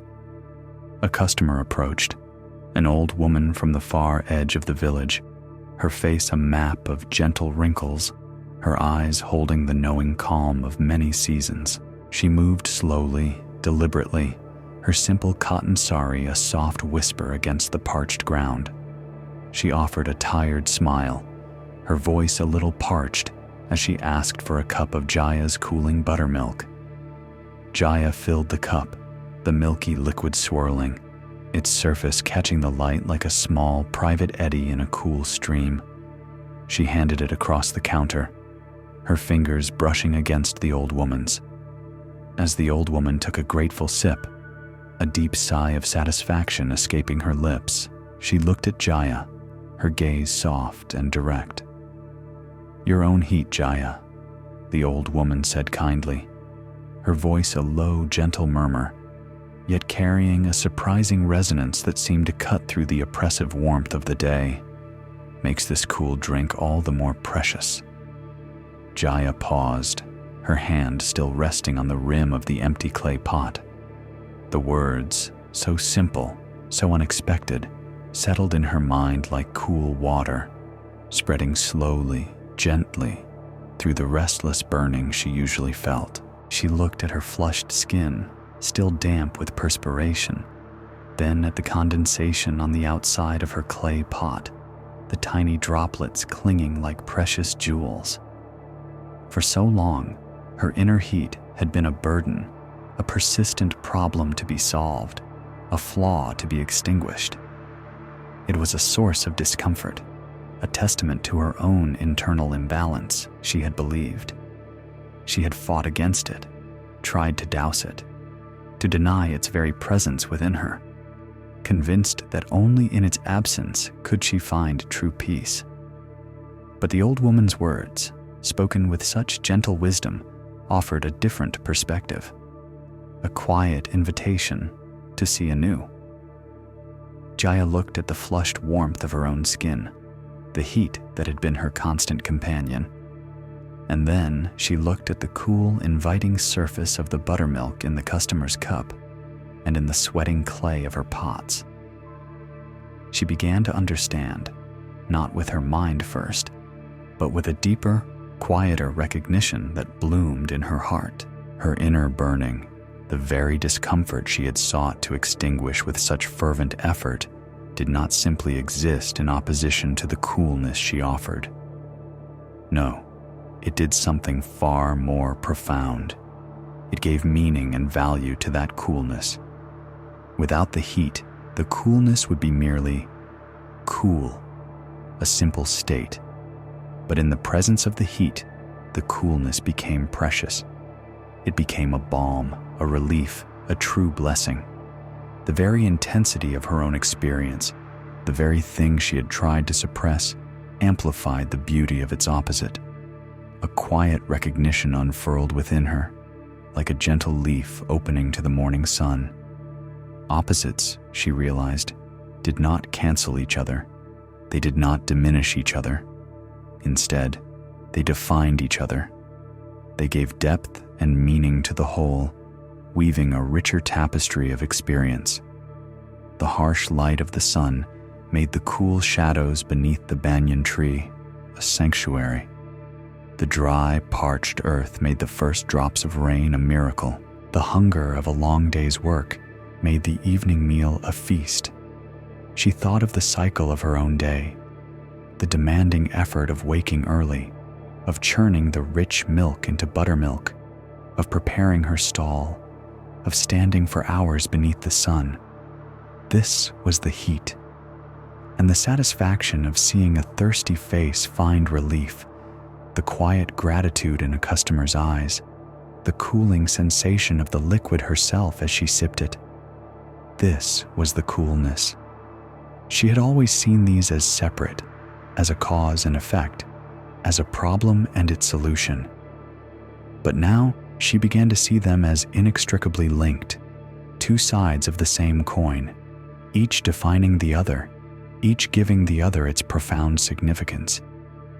The more intense her own internal heat, the more she could truly appreciate, truly understand, the value of the coolness she held in her pots. Her perceived weakness, her unquenchable inner fire, was not a flaw to be overcome, but a sensitivity, a capacity for feeling that allowed her to be a more profound source of comfort to others. It allowed her to know what thirst felt like, deeply, intimately, and therefore to offer its antidote with genuine empathy, not just practiced skill. She looked at her strong, tanned hands that could feel the warmth of the sun on her skin, but also the chill of the clay pot. She looked at her own full, rich laugh, which often carried a touch of a restless energy beneath it, and realized that perhaps this very restlessness, this inner vibrancy, was what allowed her to be so outwardly cheerful, so generous with her spirit. It was not a flaw, but a source of power, a constant, low-burning flame that fueled her capacity to give. The old woman, having finished her buttermilk, handed the empty cup back to Jaya with another gentle smile.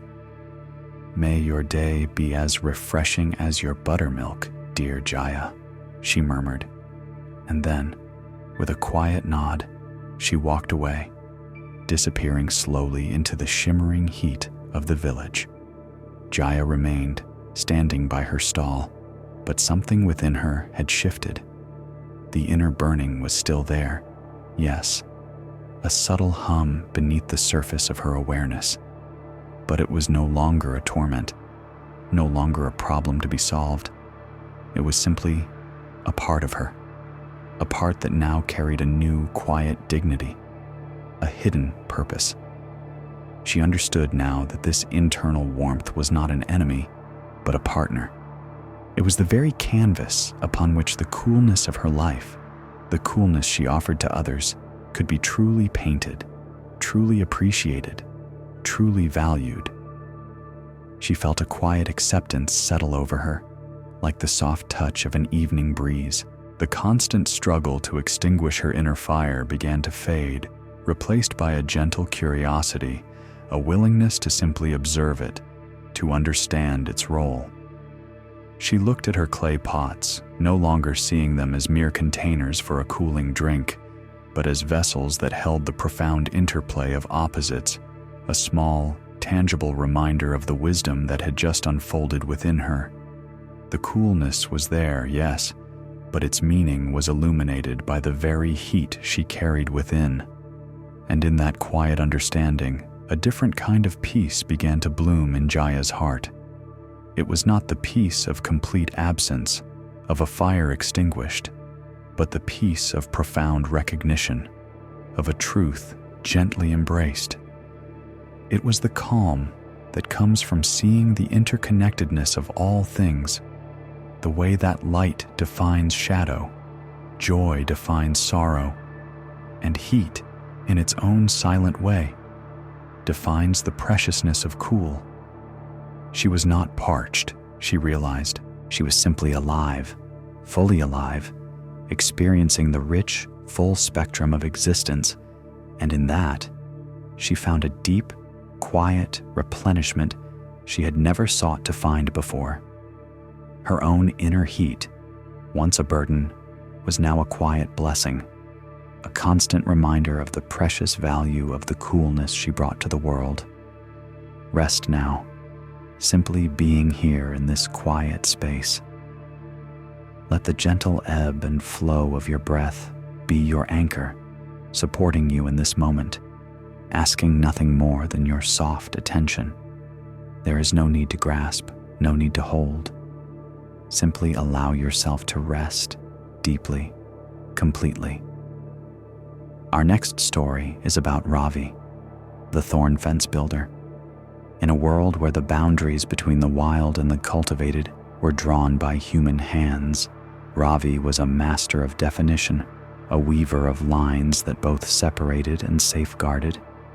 His was a demanding craft, requiring strength, patience, and a peculiar kind of reverence for the very things that could cause pain. Ravi was a man whose hands told the story of his life. They were strong, gnarled from years of grasping, pulling, and twisting, yet remarkably patient in their intricate dance with the sharp, unyielding branches.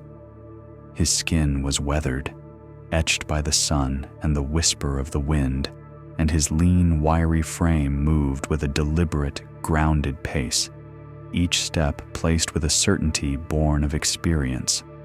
He wore sturdy, dark clothing, often patched where thorns had snagged and torn, practical garments that were themselves a kind of protection against the very materials of his trade.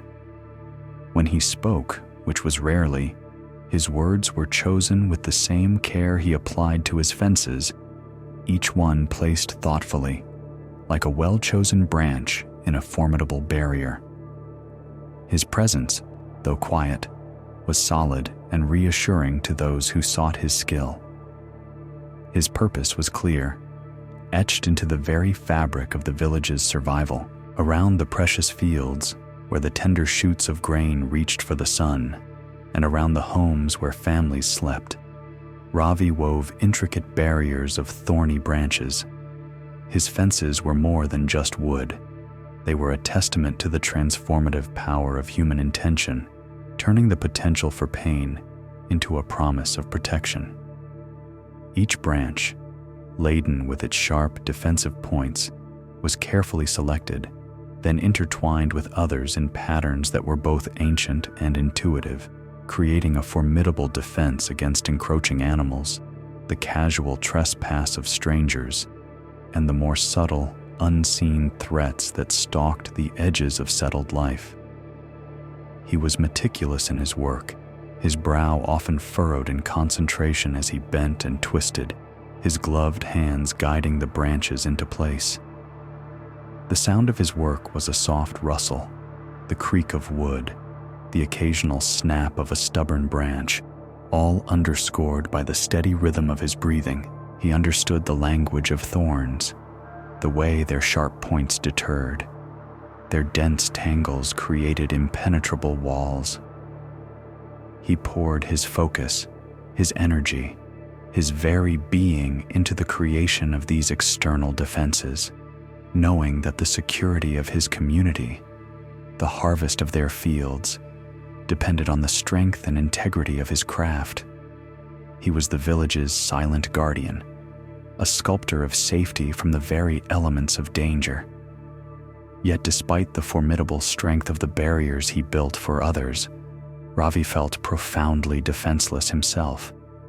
It was a persistent, quiet ache, a sense of inner exposure that no amount of external fortification seemed to alleviate. He was a master of creating outward walls, but within his own heart, within the quiet chambers of his own spirit, he felt a perplexing vulnerability. It was as if his own thorns, the very defenses he so expertly crafted, pointed only outward, leaving his inner self bare, exposed to unseen hurts and anxieties that no physical fence could ever deter. He would stand before a newly completed section of fence, admiring its strength, its woven impenetrability, the way the sunlight glinted off the sharp points, promising deterrence. But as he admired his work, a subtle tremor would sometimes pass through him, a whisper of unease. He could protect the village, yes. He could protect the fields. But who protected Ravi? What barrier could he construct around his own heart, against the quiet fears that sometimes stirred within him, against the sharp edges of disappointment, or the invisible stings of unspoken worries? He tried to understand this paradox. He built higher fences, thinking that if the external defenses were absolute, then surely some of that security would eventually seep inward, shielding him. He sought out sharper thorns, believing that the more potent the outer deterrent, the less susceptible he would be to internal vulnerability. He wove tighter patterns, creating denser, more intricate walls, convinced that a flawless exterior would somehow translate to an unbreachable interior. He worked longer hours, pushing himself to exhaustion, as if sheer effort could somehow manifest an inner peace. But the feeling persisted. The security he painstakingly crafted for the world around him remained stubbornly external. It was a shell, a magnificent, protective shell, but one that contained a core that still felt tender, still felt open, still felt, at times, profoundly afraid. He was a man surrounded by his own creations of defense, yet within those creations, he felt a persistent, quiet sense of exposure.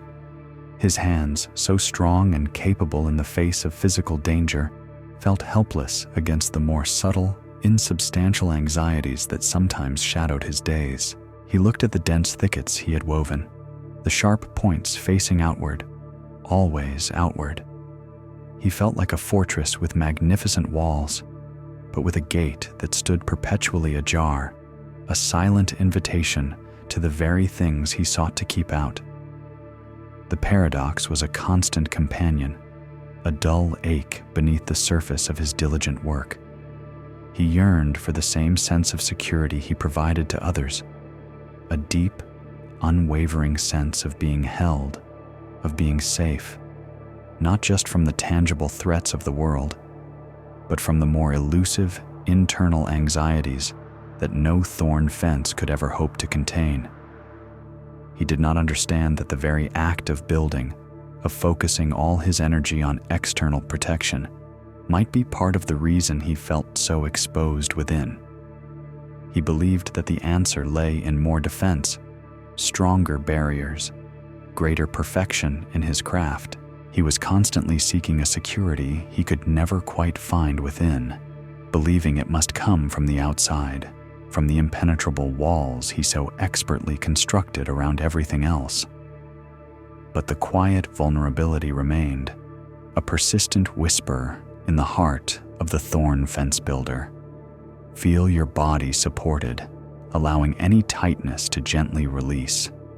Ravi, the thorn fence builder, continued his diligent work, each day a careful weaving of protection.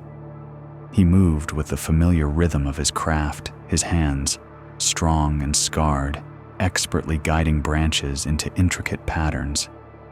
Yet, the persistent ache of his own inner exposure remained, a quiet whisper beneath the steady rustle of thorns. He built higher. He wove tighter. He sought sharper points, convinced that greater external fortification would somehow, eventually, quell the elusive anxieties that stirred within his own heart.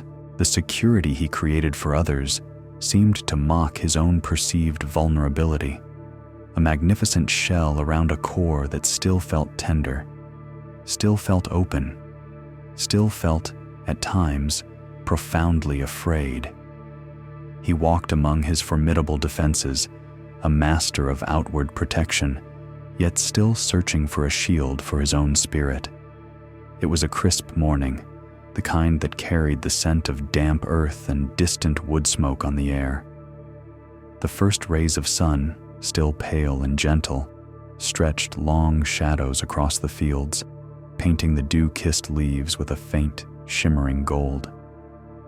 A soft breeze, barely a whisper, stirred the branches of the newly completed section of fence Ravi was inspecting. He moved along its length with his customary meticulousness, his dark eyes scanning each intertwined branch, each sharp point, ensuring its integrity, its strength, its unwavering promise of protection. He ran a calloused hand along the rough bark, feeling the familiar texture, the subtle give and resistance of the woven wood.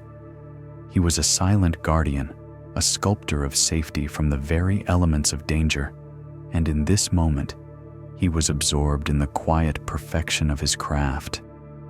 As he reached a particularly dense thicket, a place where the branches were interwoven with exceptional closeness, creating an almost impenetrable wall of thorns, his gaze paused. It was a spot he had taken particular care with, believing that the denser the barrier, the more absolute the safety. And there, nestled deep within that very heart of the thickest, thorniest part of his meticulously crafted barrier, he noticed something unexpected. It was small, no larger than his cupped hand, intricately formed from twigs and mud and soft strands of grass. A bird's nest. A quiet wonder stilled his movements. He leaned closer, his brow furrowed, not in concern, but in a gentle, almost reverent curiosity. The nest was perfectly formed, a delicate cup cradled securely within the sharp, interwoven branches. He saw the tiny, speckled eggs within, protected and safe. And even as he watched, a pair of small brown birds, their wings a blur of movement, darted in and out of the thorny tangle with joyful abandon. They flew through the very points that he had designed to deter, to wound, to keep out. Yet they moved with an effortless ease, completely unafraid. The thorns, far from being a threat to them, were their sanctuary.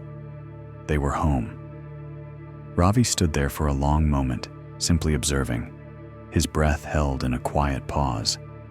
The contrast was striking. The sharp, unyielding thorns, designed to create pain and exclusion, now served as a haven, a soft cradle for new life. The very structure he had built to keep danger out was, for these tiny creatures, a place that held safety in. He had always seen his fences as a boundary, a line of defense, a formidable barrier against encroaching threats. He had never considered that the same structure, the same sharp, intertwining branches, could also be a place of warmth, of shelter, of gentle belonging. The birds moved with a freedom that belied the formidable nature of their surroundings, trusting implicitly in the protection afforded by the very things he had always associated with harm. He sat down slowly, his sturdy frame settling onto the cool earth beside the fence, his eyes still fixed on the tiny nest. He watched the birds, their quick, bright movements, the soft chirps they exchanged, their unwavering confidence in the security of their thorny abode. The paradox was profound, a quiet revelation unfolding before his very eyes. The sharp points, which he had always understood as outward-facing deterrents, were now, from the perspective of the birds, inward-facing protectors, a dense, natural fortress. He had poured all his energy into building formidable walls that faced away from what they protected, ensuring no external threat could breach them. But these birds, in their quiet wisdom, had shown him that these same walls also faced towards what they protected, holding it securely, intimately, within their embrace. As Ravi sat, lost in this quiet contemplation, a soft shadow fell beside him. He looked up to see the old monk, his presence as gentle and unobtrusive as the morning mist, standing there with a serene smile. The monk's eyes, deep and knowing, followed Ravi's gaze to the nest, then back to Ravi's face. He seemed to understand, without a single word being spoken, the quiet revolution stirring within the thorn fence builder. "Tell me, Ravi," the monk said softly, his voice a low, resonant murmur. "What is the purpose of this fence?" He gestured with an open hand, encompassing the intricate weave of branches, the sharp points glinting in the pale sunlight. Ravi looked at the thorns, then back at the nest, a new understanding beginning to dawn in his gaze. He paused, gathering his thoughts, the familiar answer jostling with the nascent truth he had just witnessed. "It is to keep danger out, Master," he replied, his voice a little softer than usual, tinged with a fresh perspective. "To protect the fields, the homes, the village." "Yes," the monk replied, a gentle smile touching his lips, a smile that held the warmth of ancient wisdom. "And what else does it do? This very same fence?" His question hung in the air, not as an interrogation, but as an invitation, a soft nudge towards a deeper seeing. Ravi paused, tracing a pattern on the dusty ground with his finger, his gaze returning to the nest, to the small brown birds fluttering around it, unafraid. He looked at the woven thorns, seeing them differently now, not just as a barrier, but as a framework, a structure that held. The sharp points were no longer solely about deterrence. They were also about enclosure, about holding, about providing a secure space. He saw the intricate network of branches, not just as a wall, but as a container. The space within, which he had only ever considered as the thing to be protected, now seemed to be actively held by the protection itself. A quiet understanding began to unfurl within him, like a gentle bloom in the heart of a thorny bush. He had spent his life building outward, focusing solely on the external threat, on the act of pushing away, of keeping separate. He had poured his essence into creating a perimeter, a clear demarcation between here and there, between safe and dangerous. But the nest, cradled so intimately within his own creation, revealed a different truth. that the very structure designed to define the outer boundary also defined the inner sanctuary. "It holds safety in," he murmured, the words feeling new, fresh on his tongue, as if he had just discovered a hidden meaning in a language he thought he knew intimately. "It becomes a home." The sentence was a quiet revelation, a gentle sigh of recognition. The same structure, the same sharp branches, the same meticulous weave could serve not one, but two interconnected purposes.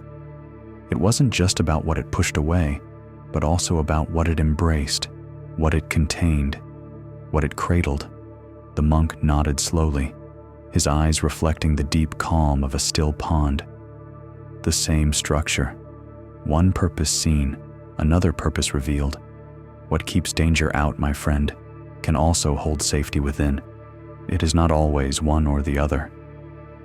Ravi sat in silence, the monk's words settling deep within him.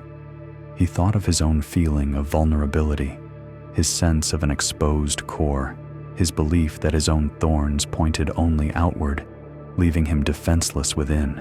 He had always seen his internal defenses, his quietness, his deliberate pace, his meticulous focus on external tasks, as a way of keeping the world out, but never as a way of holding something precious in. He had perceived his inner walls as a testament to his weakness, a sign of his inability to truly shield himself. He had viewed his protective nature as a constant outward expenditure, leaving him depleted.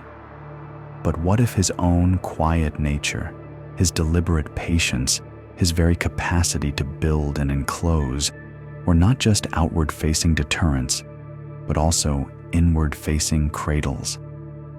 What if the same elements of his being that he believed kept him separate, or merely defended him against external harms, were also the very structures that could hold his inner peace, nurture his quiet strength, and provide a sanctuary for his own delicate spirit?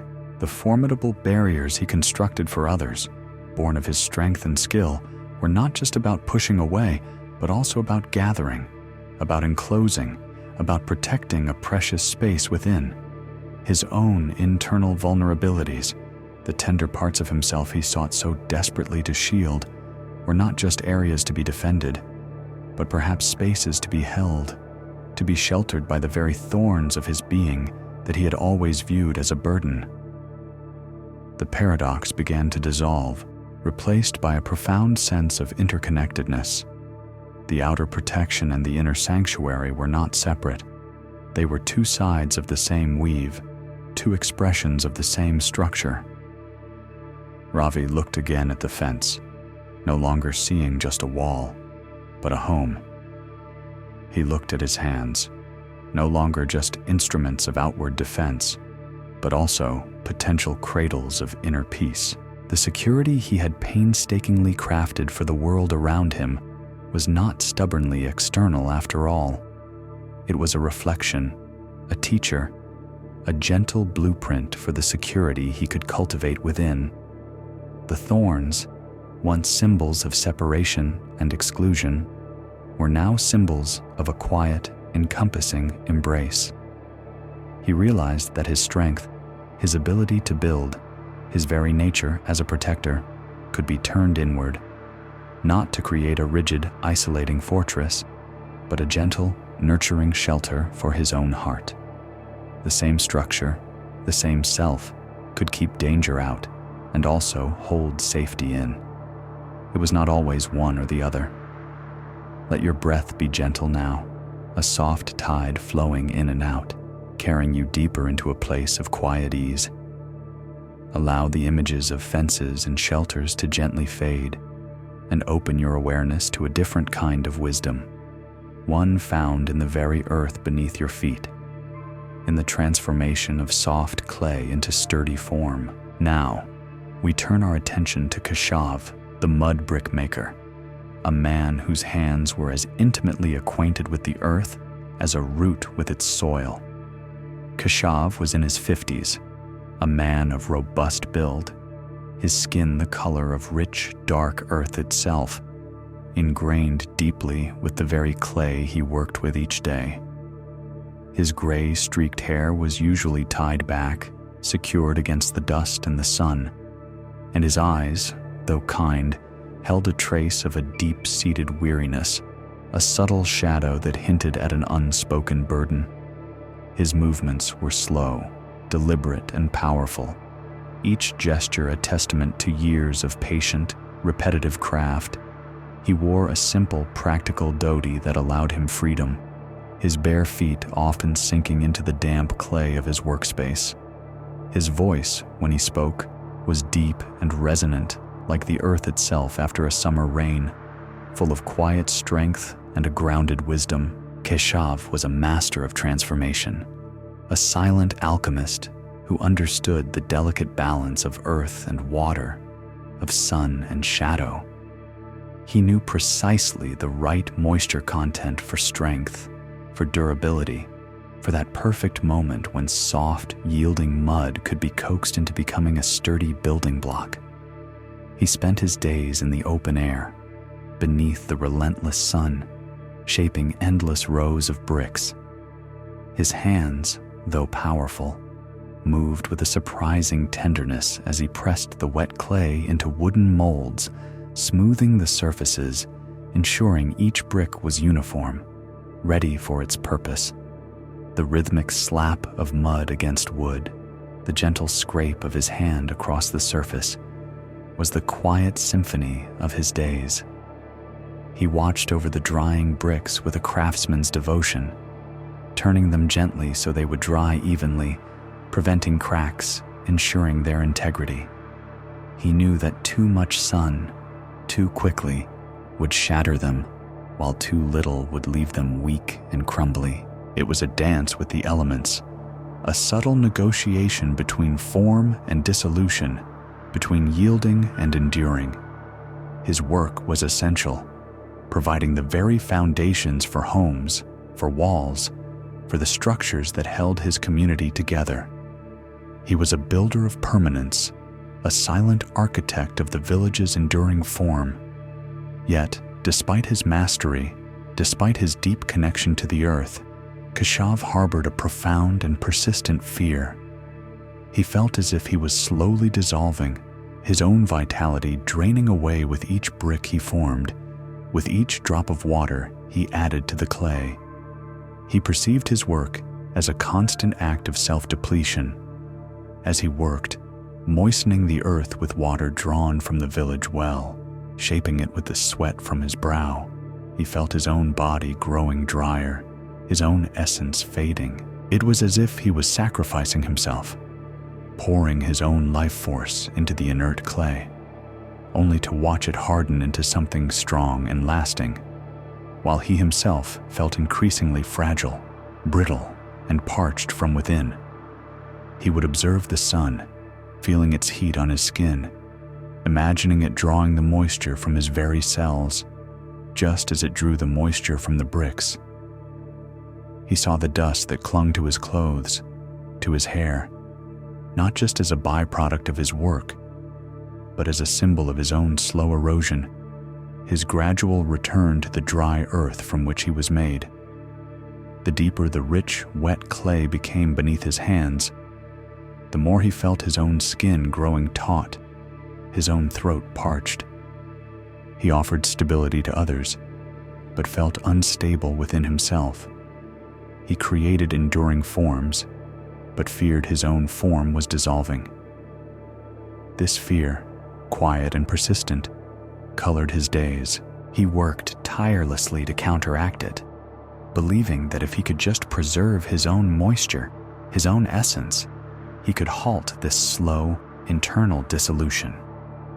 He sought the deepest shade he could find, arranging his workspace so that the fierce midday sun would not directly beat down upon him. He drank copious amounts of water, carrying a large clay pot to his site, taking long, deliberate sips throughout the day, as if he could physically replenish the moisture he felt he was losing. He even tried different schedules, working in the cooler hours of dawn and dusk, hoping to escape the sun's relentless pull. But no matter what he did, the feeling persisted, a subtle, draining weariness that seemed to deepen with each passing season. With each stack of newly formed bricks, he looked at his hands, ingrained with the very soil he shaped, and saw not just the marks of his craft, but the signs of his perceived loss. He saw the lines on his face as cracks forming, mirroring the cracks that could appear in a poorly dried brick. He watched the earth absorb the water he poured and felt his own body give up its own. It was a quiet, internal battle against an invisible current, a struggle to hold on to himself in the face of what he believed was an inevitable, slow surrender to the elements. Keshav yearned for a sense of permanence within himself, a feeling of being rooted and unyielding, just like the strong bricks he created. He admired their solidity, their ability to withstand time and weather, yet felt his own inner structure was weakening, crumbling, returning to dust. His dedication to his craft, his precision, his profound understanding of the earth were all outward expressions of his desire for control, for a way to manage the inevitable forces of change. But the more he tried to hold on to his own essence, the more elusive it seemed to become, like trying to grasp water in his hands. He believed his greatest strength, his ability to transform earth into enduring form, was also his greatest vulnerability, the very mechanism of his own slow undoing. He poured his life into his work, making the world more solid, more secure, but felt himself becoming less so. The rich, wet clay that yielded so beautifully to his touch seemed to drink from him, taking his vitality to give itself strength. He was a master of creation, yet felt trapped in a cycle of personal depletion, constantly giving, constantly dissolving. He longed for a way to replenish himself, to feel as whole and as enduring as the very bricks that bore the imprint of his skilled, earth-stained hands. He sought a way to stop the drying, to keep his own wellspring from running dry, to prevent his own essence from fading into the sun-baked earth. His mind, usually so clear and focused on the practicalities of his craft, would often drift to these anxieties as he worked. He would pause, a half-formed brick in his hands, and gaze at the endless rows of drying clay, each one a testament to his labor, but also, in his mind, a measure of his own quiet sacrifice. The very act of building, of giving shape to the world, felt like a slow diminishment of his own form. He was profoundly connected to the earth, yet feared its ultimate embrace, fearing that to return to the earth meant to lose himself entirely, to dissolve into formlessness, leaving behind only the hard, unfeeling bricks. His fear was not of death, but of an erosion of self, a quiet fading away, day by day, breath by breath, until nothing of the vital, moist Keshav remained. He yearned to find the secret of his own replenishment, to discover how to keep his own inner earth fertile, vibrant, and whole, even as he continued to shape the world around him. Take a moment to rest, simply observing your breath. Keshav's fear, that quiet, persistent companion, had woven itself into the very fabric of his days. It was a silent hum beneath the rhythmic slap of mud and the gentle scrape of his hands. He watched the sun, he drank his water, he sought the shade, all in a desperate attempt to counteract this perceived diminishment, this slow, internal drying. He sought permanence, but felt himself flowing away. He yearned to be rooted, yet feared he was dissolving. This inner struggle persisted, even as the seasons turned, and the very sky above him began to shift its mood, preparing to offer a different kind of lesson.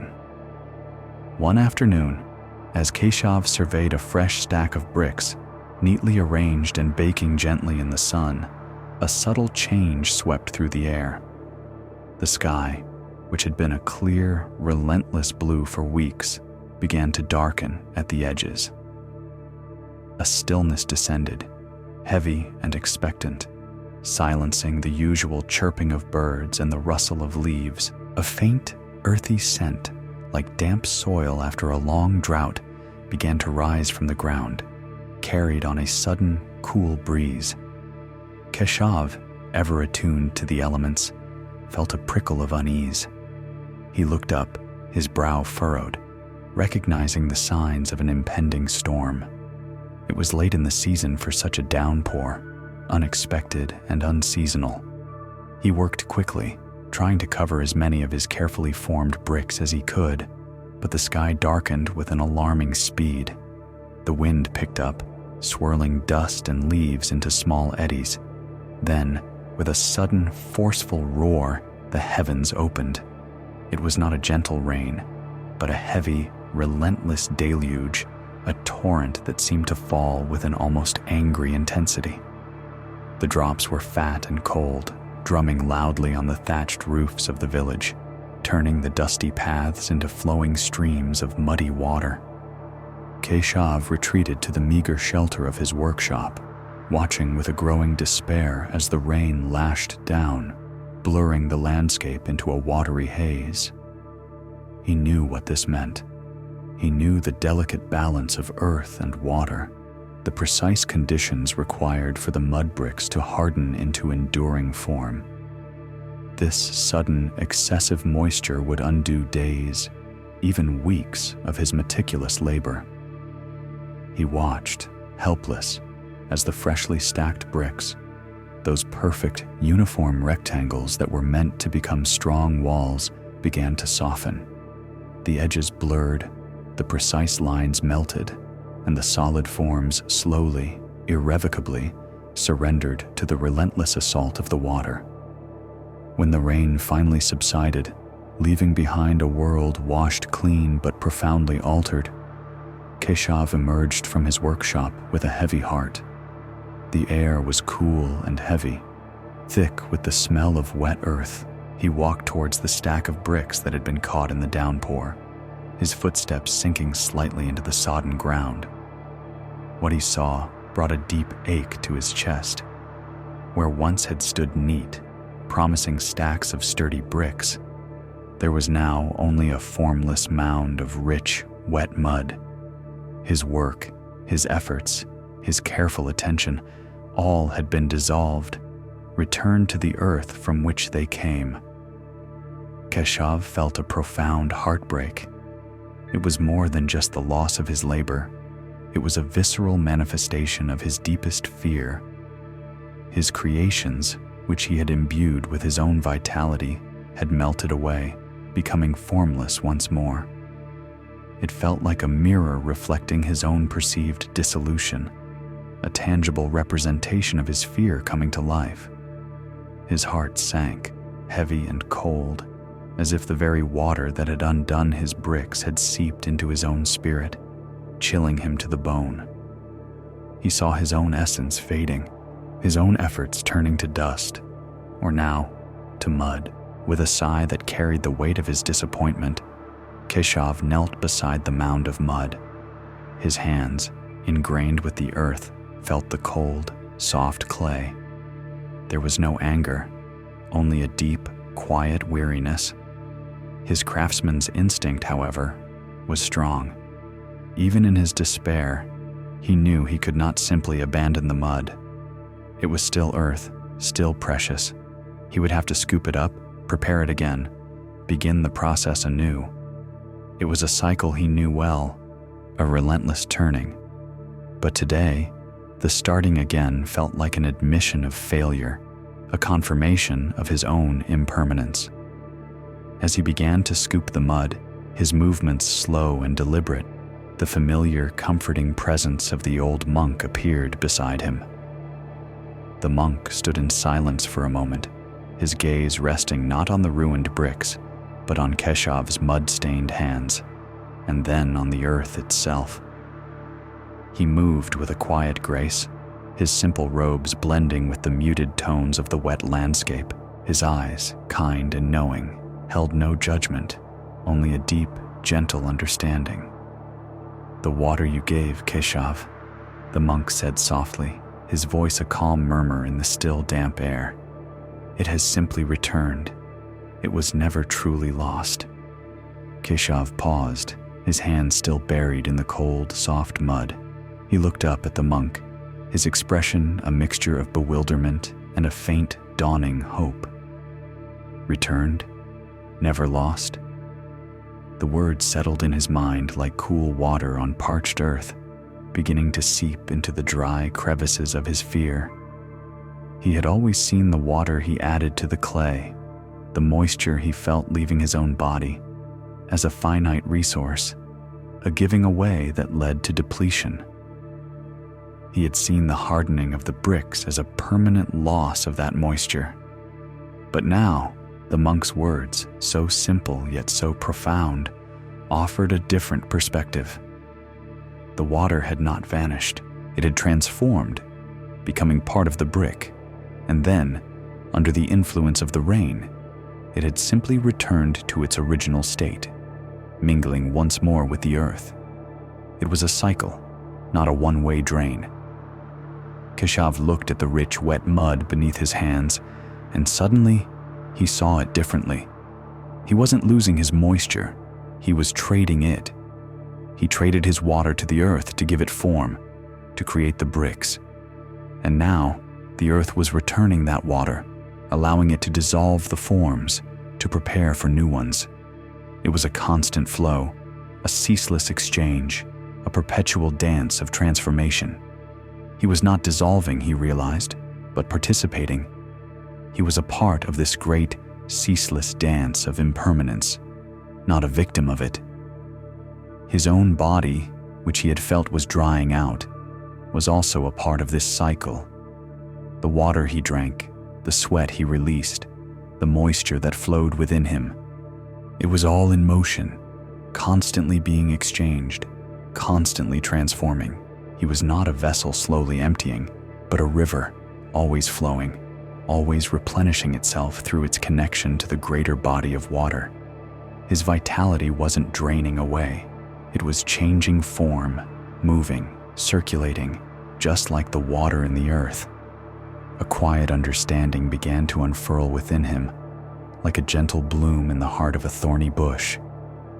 The fear, that tight knot in his chest, began to loosen its grip.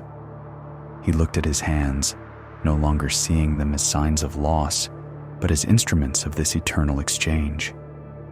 The lines on his face were not cracks of erosion, but marks of participation, traces of the ceaseless flow of life.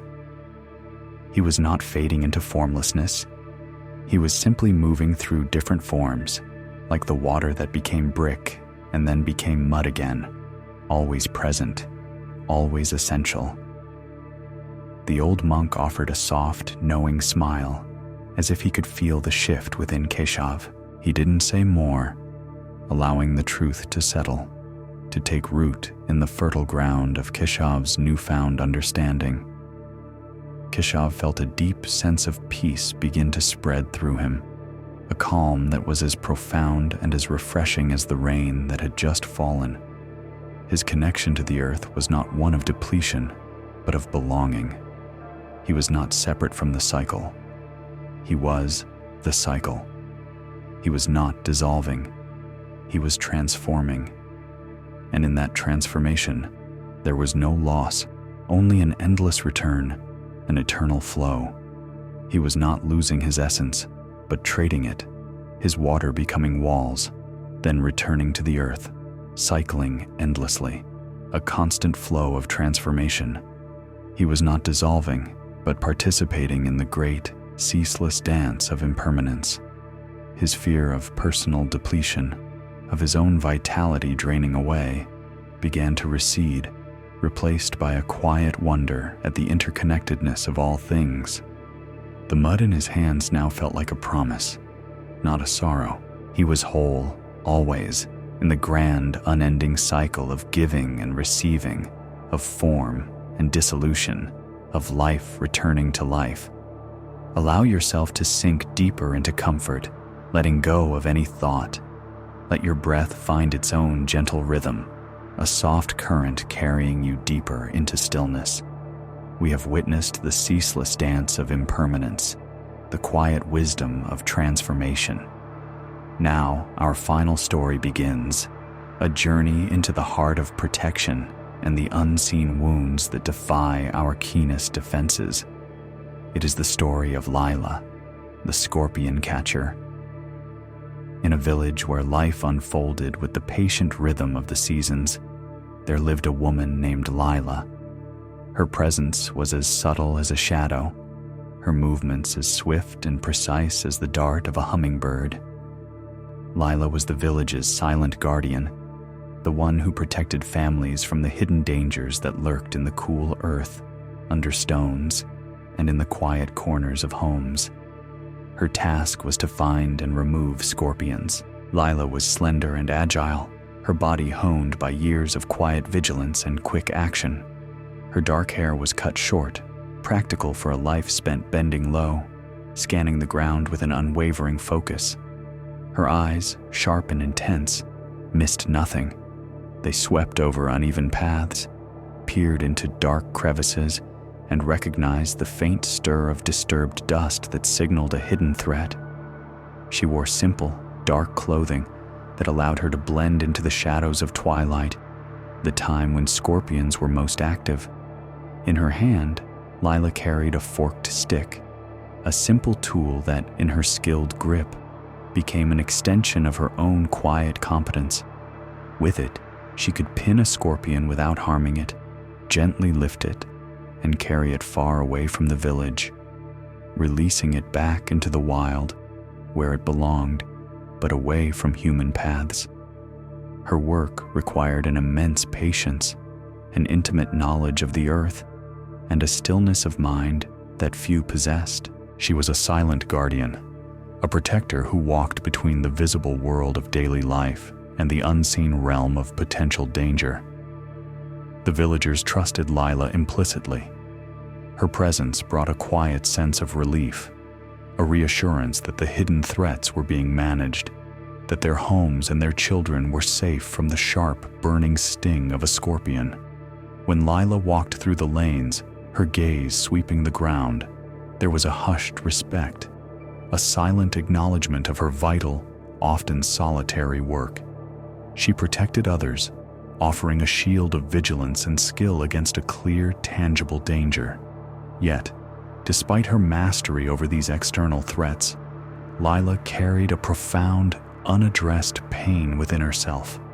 She felt perpetually stung by invisible hurts, internal pains that had no physical form, no venomous barb she could see or capture with her forked stick. These were emotional wounds, anxieties that seemed to rise from the silent corners of her own mind, leaving her feeling vulnerable and exposed.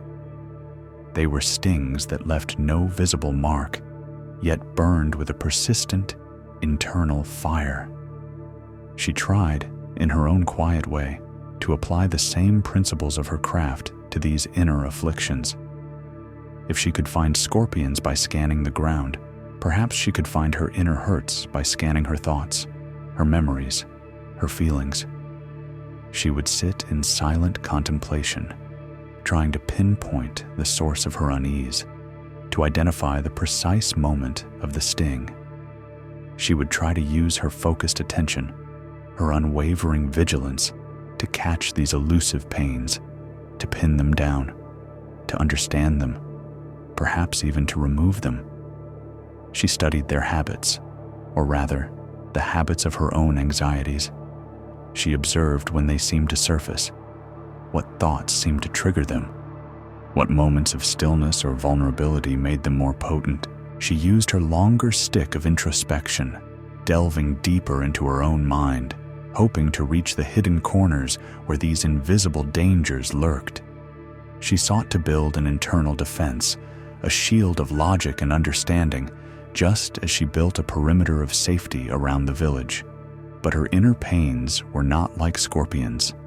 They did not have a clear form, a predictable pattern, or a physical body to be caught, the more she tried to grasp them, the more elusive they became. The more she focused her sharp, discerning gaze inward, the more she felt the invisible barbs pierce her, leaving her constantly vigilant, yet perpetually wounded from within. Her tools, so effective in the tangible world, were useless against these shapeless, internal adversaries. Lila, the protector of her village, felt deeply unprotected within her own heart. She could remove a scorpion with quiet competence, but she could not remove the lingering ache of a memory, the sudden anxiety about an unknown future, or the subtle sting of perceived inadequacy. Her sharp eyes, so adept at spotting danger in the dust, were bewildered by the formless shadows within her own spirit. She was constantly on patrol, her inner world a landscape she felt she could never truly clear, always feeling the threat of an unseen sting. This left Lila in a state of perpetual internal vigilance, a silent battle against an enemy she could not capture.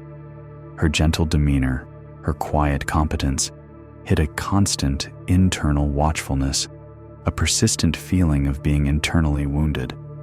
She protected her village from unseen dangers, but felt perpetually stung by invisible hurts that no physical tool could capture, leaving her constantly vigilant and internally wounded. She longed for a way to find the same peace within herself that she brought to others, a way to disarm the invisible stings that haunted her quiet days and restless nights.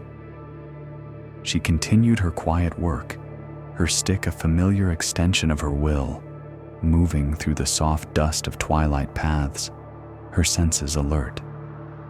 Each scorpion found and removed brought a momentary peace to the village, yet the internal landscape of her own heart remained unsettled. The invisible stings persisted, a phantom itch, a deep-seated apprehension that seemed to rise with the setting sun, even when no tangible danger was near. She had tried to reason with these fears, to charm them away like Aaron, to sharpen her understanding of them like Dhruv, to shed them like Mira's husks. But they were elusive, shapeless, defying her every practiced method of capture, leaving her feeling perpetually outmaneuvered by her own mind. One cool night, the air carrying the crisp scent of damp earth and distant wood smoke, Lila walked the village outskirts. The moon was a sliver, a pale crescent in the vast, star-dusted canvas, casting long, indistinct shadows that shifted with the sway of tall grasses. Her steps were light, almost soundless, her eyes sweeping the ground as always, searching for the telltale movement, the dark, armored form. Her vigilance was a habit, a deep-seated response to the silent call of her duty, yet tonight, a weary edge clung to it, a sense of resignation. And then, a soft, yielding crunch beneath her worn sandal. A jolt of familiar dread shot through her, sharper than any thorn. She froze, her breath catching in her throat, every muscle tensing, bracing herself for the sharp, burning pain she knew so intimately, not from a personal experience, but from the collective memory and fear of her people. It was the pain of the sting, the quick, fiery poison that brought swelling and agony, sometimes even fever, a terror she had dedicated her life to preventing. She waited, her heart pounding a frantic rhythm against her ribs, for the invisible barb to pierce her skin, to deliver its fiery message. But the pain never came. A moment stretched, then another, filled only with the distant chirping of crickets and the soft rustle of leaves. The cold night air seemed to hold its breath with her, a witness to her suspended anticipation. Slowly, cautiously, Lila lifted her foot. There, on the cold earth, lay a scorpion. It was still, its segmented tail uncurled, its pincers motionless, its dark form almost blending with the damp soil. It was alive, She could see the faint tremor in its legs, a subtle vibration that hinted at life, but it was sluggish, almost inert. Its movements slowed by the pervasive chill of the night. The cold, she realized with a quiet gasp, had rendered its venom inert, its quick strike a slow, ineffective gesture. It was dangerous, yes, a creature of potential harm, but not in this moment, not under these specific conditions. Its power was conditional, its threat diminished by the very temperature of the earth. From the deeper shadows beneath a gnarled banyan tree, its ancient branches reaching like twisted arms into the night, the old monk emerged. His presence was as quiet and subtle as the night air itself, as if he had simply solidified from the darkness. He had been there, observing her, unseen, a patient witness. He walked towards her, his soft gaze falling first upon the still scorpion, then upon Lila's face, which still held the residue of fear and the nascent stirrings of profound wonder. "Not all dangers are always dangerous, Lila," the monk observed softly, his voice a low, melodic murmur that seemed to weave itself into the quiet of the night. A calming balm. He bent down, gently nudging the scorpion with a small stick, demonstrating its slow, reluctant movement, its inability to quickly coil and strike. Timing and conditions change everything, even the venom. The scorpion's power, its very nature to inflict pain, is bound by the warmth of the sun, by the speed of its own blood, by the readiness of its muscles. In this pervasive cold, it is merely a creature of the earth, resting, its formidable defense temporarily disarmed. Lila looked from the scorpion to the monk, then back to the scorpion, her sharp eyes now seeing more than just form. The truth, so simple, yet so profoundly impactful, began to unfurl within her, like a quiet blossom opening to the dawn. Her sharp eyes, so accustomed to seeing danger as an absolute, an ever-present, unwavering threat, now saw nuance, context, condition. The scorpion was still a scorpion, yes, its essence unchanged, but its capacity to harm was not constant. It was dependent on the warmth, on the swiftness, on the very conditions that allowed its venom to be delivered with precision and force. She thought of her own invisible hurts, her shapeless anxieties, the persistent stings that had plagued her mind. She had always perceived them as omnipresent threats, perpetually potent, ready to strike at any moment, regardless of her internal state, regardless of the temperature of her own heart. She had fought them as if they were always at their peak, always fully venomous, always swift and unyielding. But what if her fears too were conditional? What if their sting, their power to wound her, depended on the internal climate she cultivated, on the warmth or coldness of her own thoughts, on the speed or stillness of her own mind, on the very conditions she unwittingly created for them? Her relentless vigilance, she saw now with startling clarity, had often created the very conditions for their potency. Her constant striving to capture and remove them, to anticipate and disarm them, was like trying to catch a warm, quick scorpion, only to be stung in the process, exhausting herself in a fruitless battle.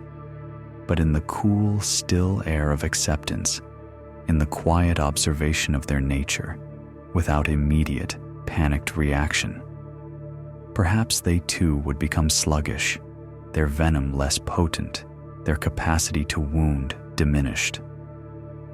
Lila learned discernment. She learned the wisdom of knowing when to be vigilant. Yes, when to observe with calm attention, but also when to simply allow the moment to be, to let the internal climate cool, to let the conditions change naturally. She understood that not every perceived threat held its full power at all times. Her fears, like the scorpion, might be potent in their essence, but their sting was dependent on conditions, on the internal climate she cultivated within herself. She could not always control the presence of the scorpion, the appearance of an anxious thought, but she could learn to influence the conditions that determined its power over her. The constant, internal watchfulness that had drained her, the relentless pursuit of unseen pains, began to soften, to yield to a quieter, more discerning awareness. She understood that protection was not always about elimination or forceful capture, but sometimes about understanding the nature of the threat and the conditions that give it power. Her inner world was not a battlefield to be cleared, but a landscape to be understood, its seasons and temperatures to be recognized, its inherent wisdom to be trusted. The invisible hurts did not vanish entirely, for life always brought its challenges, but their sting lost its burning intensity. Their hold over her diminished significantly. She found a quiet peace in this new understanding, a different kind of protection, one that allowed her to rest, truly rest, for the first time in a very long while. Lila, the silent guardian, finally found a way to guard her own heart, not by fighting, but by understanding, by a gentle acceptance of the conditional nature of all things, even fear itself. We have journeyed through many quiet moments tonight, through the lives of Soma, the lamp refiller, whose persistent weariness found solace in the self-sustaining flame.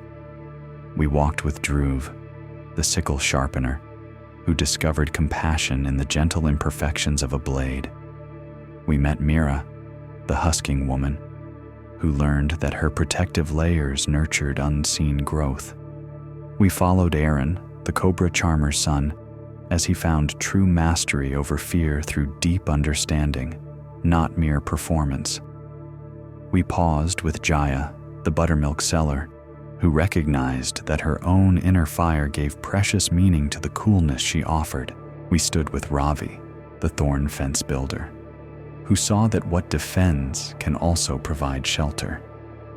We listened to Keshav, the mud brick maker, as he embraced the ceaseless dance of impermanence. And finally, we have lingered with Lila, the scorpion catcher, who found peace in the wisdom of conditions, discerning when a perceived danger truly held its sting. Each of them, earnest and dedicated, sought to perfect their outward world, believing their inner peace lay in their control, their striving, their relentless pursuit of an ideal. They each felt a profound emptiness or imbalance, a unique struggle they believed was a personal flaw to be overcome through more effort, more precision, or more forceful manipulation. But through quiet observation, through unexpected moments of revelation, and through the gentle, questioning guidance of the old monk, who appeared in various guises or spoke through the very fabric of their world, they each discovered a deeper, more liberating truth. Their perceived problems were often misunderstood blessings, their weaknesses, hidden strengths, their efforts, sometimes a hindrance to the natural flow of life.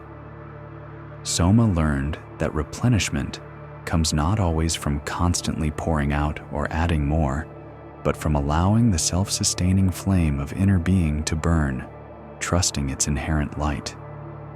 Dhruv understood that perfect sharpness might cut too clean, leaving nothing for others, and that a quiet compassion could be found in imperfection. Mira realized that perhaps her own layers weren't hiding something diminished, but rather incubating something precious, protecting a new growth waiting for its own time to unfurl. Aaron discovered that true charming was really deep understanding and knowledge, and that his own fears would respond to such wisdom, not just performance or a charming tune. Jaya recognized that her inner burning, the very discomfort she sought to extinguish, gave meaning and value to the coolness she offered, that opposites defined each other. Ravi realized that his defenses could be shelter. What kept danger out also held safety in, the same structure serving two seemingly opposite yet equally vital purposes. Keshav understood that he wasn't losing his moisture, but trading it, cycling endlessly in a constant flow of transformation, participating in the great, ceaseless dance of impermanence. And Lila learned discernment, the wisdom of knowing when to be vigilant and when to simply allow the moment to be, understanding that the power of her fears depended on the internal climate she cultivated. All of these teachings, woven together like a tapestry of soft, enduring threads, point to the same quiet truth, that within the simplicity of everyday life, profound wisdom awaits our gentle attention. True fulfillment comes not from endless striving or forceful manipulation, but from recognizing the inherent wisdom in imperfection, the protective power of apparent weakness, the interconnectedness of all things, and the quiet strength of simply being. What they sought externally, what they believed they needed to acquire or control, was always within, waiting to be seen with new eyes. Each character, in learning to let go of their fixed ideas, in softening their grip on what they thought should be, found their own unique place of calm, their own recognition, their own deep rest. This journey, these ancient whispers, invite you to do the same, to rest in the unfolding truth of your own being. Allow your body to soften now, from the crown of your head down to your toes. Let your scalp relax, your brow smooth. Feel your eyes grow heavy, your cheeks soft. Release your jaw, allowing your mouth to gently part, letting go of any tension held there. Let your neck lengthen, feeling it release, allowing your shoulders to drop away from your ears, melting down your back. Feel your arms grow heavy and warm, your hands soft, your fingers gently curled. Allow your chest to soften, your belly to relax completely, rising and falling with each gentle breath. Feel your hips grow heavy, sinking deeper into whatever supports you. Let your legs soften, your knees release, your calves unwind, your feet are light, your toes at ease, completely without effort. There's nothing left to do. You don't need to understand anything more. Simply be here, completely supported, completely at rest. Let everything soften. Let everything soften. You can simply rest. Everything is complete as it is. You are already home. Simply be here. Let go. Rest. Sleep well, and thank you for joining us at Sleepy Monk. May your nights be peaceful and your days filled with quiet wisdom.